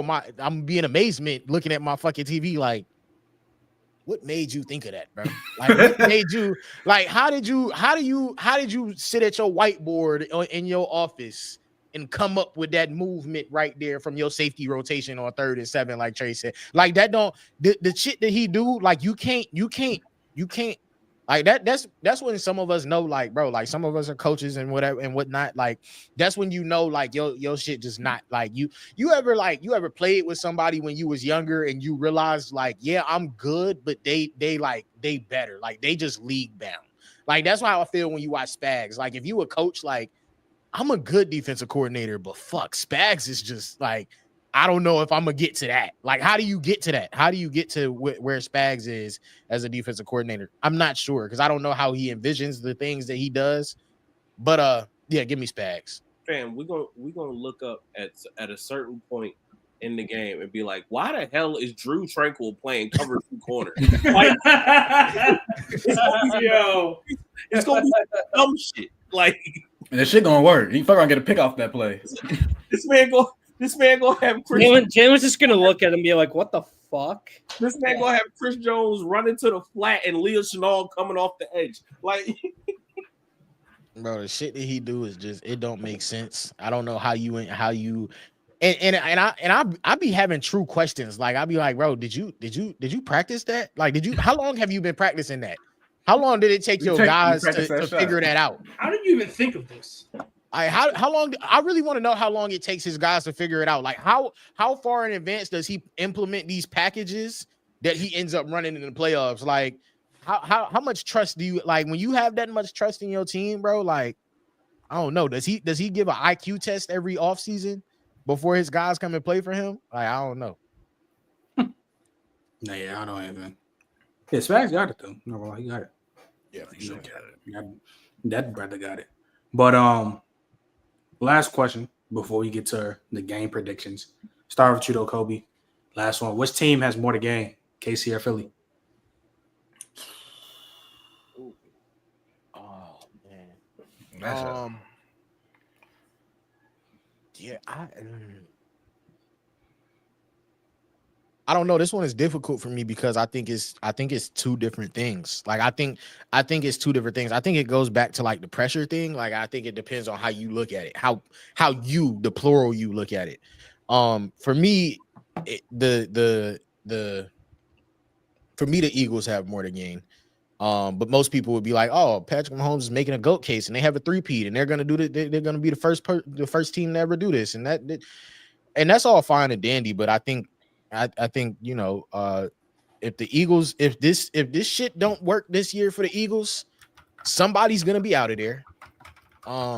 Somebody's gonna be out of there, and that's just it, because something gonna have to shake. And if Kellen Moore is taking this job with the Saints, and Sirianni might be out of there if he don't win this year with this team, is that not more to lose? I think that's more to lose. Jalen Hurts, like we said, if he loses with this roster, Jalen Hurts will never. I don't believe he'll ever recover. I don't think he'll never win. If he doesn't win. If he don't win with this roster, if he don't win with this roster, I don't know that he ever wins, and I don't know that he ever recovers in the minds of most people. He could go and win next year, and they could just say, "Oh, we had to figure it out. It took us a year to figure it out," and I don't think nobody will give a damn. Like it's like you lost with that roster when Saquon got there that year and should have won Offensive Player of the Year and ran for 2K and broke the record and this, that, and the third. Like, yeah, I just don't think he ever recovers. So I think more to gain. I think the Eagles have more to gain, bro, because they got a lot to lose. I don't know if it's more to gain, but I know it's a lot to lose if they mess it up. Durag? The Eagles definitely got the most to lose by far. It's just tough because most of the games, because like the Eagles, they've been trying to get over this hump for 3 to 4 years now. Mm-hmm. So that's the hump they're trying to get over. But at the same time, what the Chiefs are doing is really chasing football history. Like we haven't seen a 3-peat at any football level in over nearly 100 years. I want to like since Don Hudson was playing, bro. Like yeah, so it's like I thought there's been a team that's 3-peated. Oh, the Packers. 30s, bro. Yeah, maybe for like college football. I mean, like maybe. No, but even in the NFL, those are it's like Super Bowl. Yeah, time. like Super Bowl. Like we talking about 3 straight championships. It's just at this point, it's not even like it's like fuck a GOAT case. It's like you're really making one of a kind history, and I think I'm gonna lean with the Chiefs because I think I'm gonna value that more on the most to gain than a team that's getting over a hump for a Super Bowl.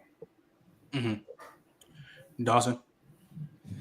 See, literally, Dave he described it perfectly. Like, this is football history. Like, 3 in a row, we're probably never going to see ever again In our lifetime. Yeah, like, so. Because the Eagles can still be a damn good team, right? Next year and win. The Chiefs would have to win 2 more in a row or 2 more chips and then try to three-peat again for that to happen.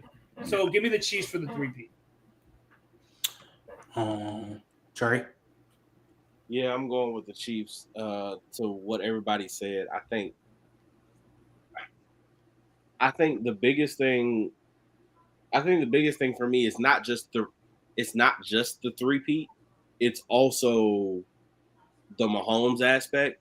Like, if I'm Mahomes, this is truly your only real way to like guarantee that you'll ever have like a true GOAT case without the 7 rings.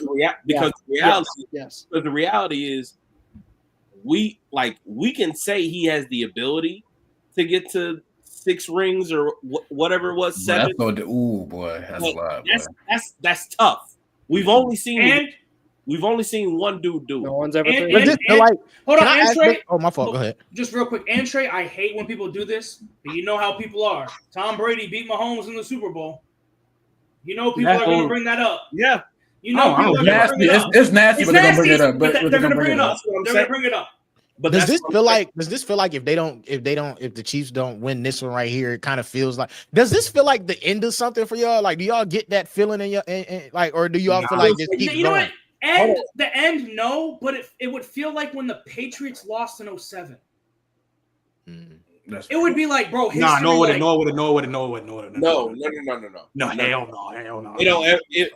Bro, Yeah, I think nothing would never. A team is never three-peating again. I think it will feel like maybe. I'm glad you know it. I was gonna say 2011. That's still bad. So it's like, nah. Look. This Real quick. I'm not the biggest NBA guy here, but would it feel the like Golden State thing? Golden State with Toronto. Would it feel like that? I'm not a big NBA. Yeah, that's what I think it feels like. That's what I think it feels like. I'm not gonna lie. Or when the Heat lost. The only reason I'm gonna say no is because they're in the Super Bowl with a bunch of injuries and they don't even have no crazy like guy yet. Like Travis Kelce's declining. Rasheed's hurt. Hollywood just got back. So is this like when D Wade was old as hell? They would have to me. It would have to be like after what's his like you. They gotta lose consecutively. Like you want to know why I think I gotta see another year of this. If I they want lose, to know why I think you want to know why I think it feels like this to me. To me, it feels like this because I've never gotten the feeling from Patrick Mahomes that he's going to play as long as Brady did. And so Brady had so much more time. Brady like won one in his last few years. Like I don't know how much longer Patrick Mahomes is going to play, and I'm not gonna act like I know him well or none of that. I'm just saying I've never gotten the feeling that he's really just in this shit for the long haul. Like, yeah, bro, if I can play till 45, I will. Like, I've never gotten that from Patrick Mahomes. So I think that's why to me it feels like, bro, this is his chance to make his GOAT case. If he don't make it on Sunday, like he'll probably never make it again. I don't know that he's gonna get 3 more after this. What is it? Yeah, I don't know that he's gonna get 3 more after this. I don't see him winning another 3. Maybe he can because that's the black magic over there. It's just hard to keep doing. We heard how much the Golden State talked about it. Like, bro, I'm fucking tired. Like, I don't know how much he got left. I was just about to say, look, I'm not saying it's not possible that he could lose this Super Bowl and then go on to end up eclipsing Brady's record of how many rings Buddy has. But what I am saying is, to this point, I've only seen one person do it. So if you can accomplish something right now that literally nobody has ever fucking done, baby, get it done right now. Yeah. Because the reality is, you might do I think this is the end of something? Yes. I think it is the end of an era for the Chiefs. Yeah, I definitely, I think Travis Kelce will be gone soon. Mm-hmm. I think they're going to have to completely rebuild this offense. I think Chris Jones will eventually have to go somewhere. He's getting older too, isn't he? Yeah, Isn't he 30? Yeah, he's like I want to say he's 30.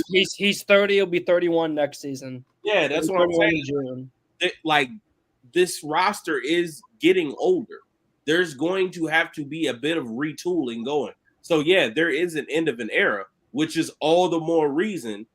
If I'm Patrick Mahomes and the Chiefs, yeah, I have the most to gain here. No offense, but hey, Jalen Hurts, you'll be all right. That Saquon Barkley contract, he gonna be next year, and so is that offensive line. Go ahead, just run the ball again. Y'all be all right. Like the NFC ain't shit. like for real. If we keep it in the stack, like all the heavy hitters is cannibalizing themselves on the complete opposite side of the conference. We talking about who's a loser with all these damn AFC quarterbacks. The reality is we watching a bunch of Titans beat the hell out of each other. Like that's really what it is. Mm-hmm. Like the big Titan on the hill, he done whooped everybody, so he just get to sit there and watch everybody scrap and come in wounded as hell to go fight him. It's different. So yeah, no, this is to me, this is all about the Chiefs and getting this done right now while you can. Donnie. Okay. Just for people out there, I'm 22 years old, okay? I'll be 23 in a few months. The last time a three-peat happened in American sports, I just got out of my mom's belly. And now I'm 22, almost 23. That was the last time when an American three-peat. I'm not talking football. I'm talking sports in America. We haven't had a three-peat since Kobe and Shaq and the Lakers. That was the last time someone three-peated. No one's ever done it in the history of the Super Bowl era. Not even the great Joe Montana. Not even the great Tom Brady. No one's ever done it. Terry Bradshaw, anyone like that. No one's ever done it. We've had teams come close. We've had teams come really close. The Cowboys came really close. In fact, they're the ones that got the closest, but BTA in the title game, or the conference title game. And actually, the Chiefs are now the closest to anyone. No one's ever won two and then made a third in a row. That's never happened. No one's ever won two in a row and then make the third. That's never happened. The Eagles have a ring. It's not like the Eagles have never won a Super Bowl before. They have one. So, yeah, we talk about Jalen Hurts getting a ring and Saquon getting a ring. If we're talking about legacy, three-peating towers over anything of what the Eagles could gain from this. Anything at all. And I don't even think it's close. So a three-peat hasn't happened since I literally shot out of my mom's stomach. And now there could be one right now. So I think it's the Chiefs and something close. All right, bro. Last thing before we head out. Just the Super Bowl predictions. Who we got? So, Donnie, I'm going to start with you. Who you got, Chiefs and Eagles? Try to give a score, but who you got, though? All righty. And for those wondering, gambling-wise, the spread Chiefs are 1.5 favorite, and the over-under is 48.5. I feel pretty good about betting the over, by the way. Man. It's just, what have we been talking about this whole time? Whose offense do we trust? We all trust Andy Reid and Patrick Mahomes. Whose defense do we trust? We all trust Spags, Chris Jones, Nick Bolton, Trent McDuffie, Drew Tranquil, everyone like that. George Karlaftis, we all trust them. I'm not betting against 15. Now, in the future, I'm really glad Trey said that, by the way. Trey, I'm so glad you said that this really does feel like if they win, I'm not picking them to win the Super Bowl next year at all. Because it really feels like the team is going to get a lot worse next season. A lot worse. The offensive line is going to regress losing Trey Smith, and they still haven't even figured out their tackles. The defense is going to get worse. the defensive line with Chris Jones, he could possibly take a regression. I mean, usually you expect defensive linemen usually to regress around 32, 33, so maybe he has one more year in him, but either way, it really feels like they're going to win the bowl this year, and then I really think someone like a Josh Allen or Lamar Jackson or someone like that could take it next year. So I'm just going to keep it sweet and simple with the prediction. Chiefs 31, Eagles 27. Trey. Chiefs 21-17. You said the Chiefs what? Chiefs 21-17. So you're saying bet the under. Okay. That's tough. I ain't saying nothing. I don't bet. Dawson? You heard it here first from Trey. No, you didn't. Give me the Chiefs 28-27. Durag. I hate this game just in general. Ah, Wish I could bet a tie. you bad. I'll go to Devil Worshippers. 35 24. Kobe, what you got? Give me Chiefs. Let me go 28-21. No, I don't like that. That's too low of a score. I don't like that. I'm telling you, they're gonna score 24. The Eagles gonna score 24. Give me Chiefs 31-28. Yeah, I got Chiefs 35-28. That shit about to be. It's gonna be a great game, bro. Real quick before we go, you should read the super chat, by the way. Yeah, I know. I'm about to. Yeah, it fits in pretty well with what we're talking about. Shout out my dog Cam, OG. For me, would appreciate you with $2. Would a 3P make Mahomes go? Look, I'm gonna say this now. Argument. People gonna disagree. The conversation officially. People are gonna disagree. I don't care. I think a 3P in football, especially with Patrick Mahomes, is going to equal out. To me, it's the same as Brady getting 7 rings. To me, I'm sorry. Like 3P in an NFL state is insane. Just like getting 7 rings by yourself is insane. I feel like it's the same value. Now, of course, a whole 7 more than 4. All right, no shit, obviously. But 3P, we've never seen that before. Since Never. The 30s, and to be honest, we have never seen it before. Yeah, never. Yeah, half y'all 70s, 80s, not. Yeah, you ain't seen the 3P in your life since Kobe and Shaq. Halo wasn't even around yet. Like, come on. That's what I'm saying. So, like, bro, like, and Mahomes' start to career that we've seen is really like Michael Phelps type, like Matt, like this shit is like different, bro. Like it's literally different. Like, the shit is different, bro. I think all of us can agree the conversation has already started, but I think if he does 3-beat, the conversation has to start for everybody. Like there's no more. Well, like Trent, you know, there's some people still. There's still people. Say that again, Dave. No, there's some people still taping about it, and they always bring up, "Oh, Brady beat him," all this stuff. The conversation officially begins with everybody, and if you say it's not a convo, then you're just an idiot. I'll say, and it's a good point. He's 3Ping with guys like Lamar Jackson, Josh Allen, Justin Herbert, all these guys in the same conversation. Like, this shit definitely like some Jordan shit. I'm not gonna lie to you. No, that's what I'm saying. Like, it's insane. It's Jordan, but it's actually better because Jordan had to like fight through some shit. Like Mahomes is record. It's like Jordan's dominance for LeBron is like breezing through the East. Jordan had to punch through a wall, had to punch through a proverbial wall for half of his career to get to where he got to. Yeah. No, Patrick Mahomes just came off rip and he was like, "I'm better." Hey, who are you? Hey, this whole league. Hey, run me that. Go ahead, come on. Yeah, he got some like magic pixie fairy dust from Andy Reid and said, "All right, the league is mine." Yeah, so if he 3Ps, dog, if he 3Ps, he's my GOAT. So he already my GOAT. So I don't think that would even like what I'm saying. Like you can have Tom Brady, okay, that's fine. But he my GOAT if he 3Ps. But that's how I feel about it. And Kobe, what you feel about it if he 3P?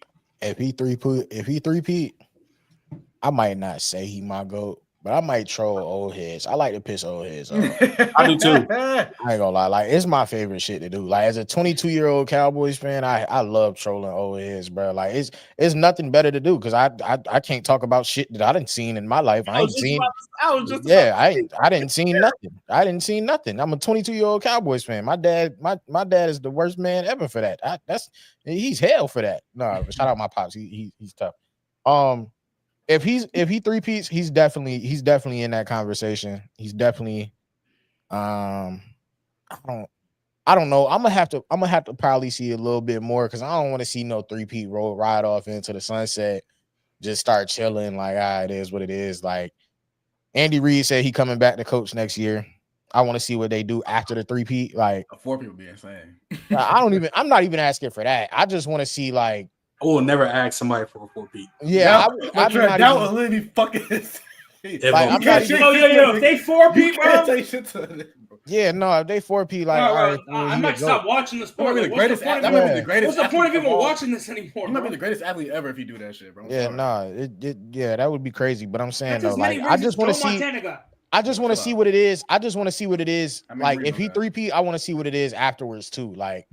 You know, like all right, then we can because I feel like there should be so much left in his career, but I don't like the feeling that I keep getting that like something about this is I don't know over or a chapter is closed and like we might not see it. I don't like the feeling of not knowing what he gonna do after he 3-peat. Like, are you just gonna ride off into the sunset because you 3-peated? Like, I don't. I'm gonna be honest. Ride off into the sunset. I'm gonna be honest with you.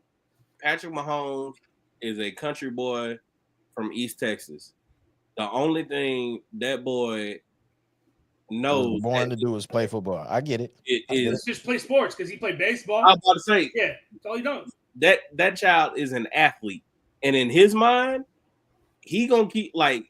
I don't think people realize he wants to catch 7 rings. He got some of that crazy Brady shit in him. I don't know if he gonna play long enough to actually like ruin his like personal life, like Brady. Brady did do that. He did that though. He just lose to Dak Prescott. I know. Man, that was the that right there was the highlight of my 22 years of being a Cowboys fan. Like you came back to lose to Dak Prescott, and now you divorced and your wife that cheated. Man, it was. I will say though, I think, and a lot similar to Brady. I think there is, and it's not going to be as brutal, I think, but I think there is going to be a gap of when the next time we're going to see Mahomes get a chip.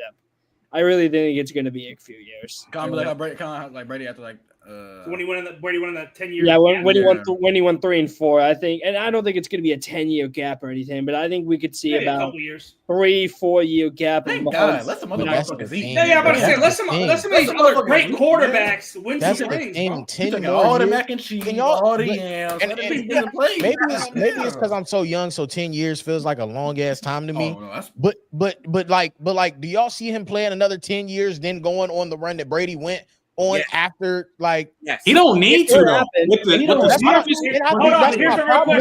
I don't see that 10-year gap. I don't see that 10-year gap happening. But the thing is, since how great he started his career, he doesn't need to. If he wins this and plays another elite ball for another 7, 8, he good. Because you gotta think, bro. In a couple, probably like in 2 years or so, he gonna be in, or 2, 3. I don't know, a couple years. He gonna be in like what, year 10, or how close is he to year 10 already? That'd be 2017. 2 years. Yeah. In 2 years, he already be in 10. You gotta think, Kobe. He's in 2 10 years is a long time though. Like, yeah, I'm saying 10 is already a long time, and he's on the verge. If he wins this one, if he wins this one, he has 4. If he has this one, he has 4 championships, right? If he plays 10 more years, you think he can win 2? Yeah. That's 6 rings. For sure. That's 6. Who do you think in the AFC is going to jump off? 10 years long. Like I said, I think Lamar's time is. No, Lamar and Josh Allen are going to get rid of Lamar's time. That's not the right question. Because I still think the Ravens roster is still very good, and I don't think. I mean, they have a decent amount of free agents, but they have money. And I think the Bills are only going to. I think the Bills are only going to get better, considering they're going to get more money as each year passes. Donnie, in 10 years, who is they going to be their coaches? bro, forget that. Reed and Spags got too much time left. Until I see Lamar get a legitimate weapon, I'm gonna have to see it to believe it. Yo, Trent, Matthew Golden.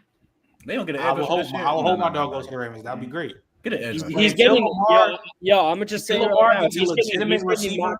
He's getting until he gets a legitimate receiver. I'm gonna have to see it to believe with them. You'll get Shamar Stewart and Jada Higgins. You go fucking like it, Lamar.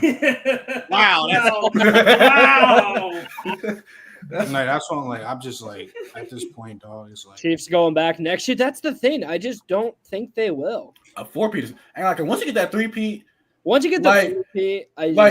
that monkey on your like it's still. I know there's a monkey on their back. So much like, damn, we this close. We got to get this shit done. And once you do it, he's gonna ease up. I think just natural human instinct to just ease up. Yep, I agree. Shit, and then like I said, like you look at their free agency pool list, it's a little rough. It is a little rough. I mean, because Trey Smith. Yeah, Bolton, Trey Smith. Reed's a free agent. Tooney only has 1 year left. Chris Jones is going to be hitting 31. Kelsey could retire. Like a lot to revamp. So yeah, I don't know, man. A lot to revamp. I think it's going to take a few years. All right, though. But look, though, chat. Appreciate everybody that came out, man. Tapped in with us about the end of the stream. We're gonna be back here obviously tomorrow because we had to reschedule because of course people couldn't make it. Tomorrow we're gonna be doing these re-ranking the Heisman. It's gonna be crazy. That I can't wait for that one. That's gonna be a great episode. Keep tapping in with us. More VIP rooms on the way. I might be at the combine. That we're gonna have some interviews on the way. Might be. That's still 50-50. I'll be there. Yeah, man. We grinded. We're on the road to 2K. We had 1,700. About to be 1,800. We grinded. It is what it is. Yeah, man. We about to catch y'all. We out. Peace. That was Gary.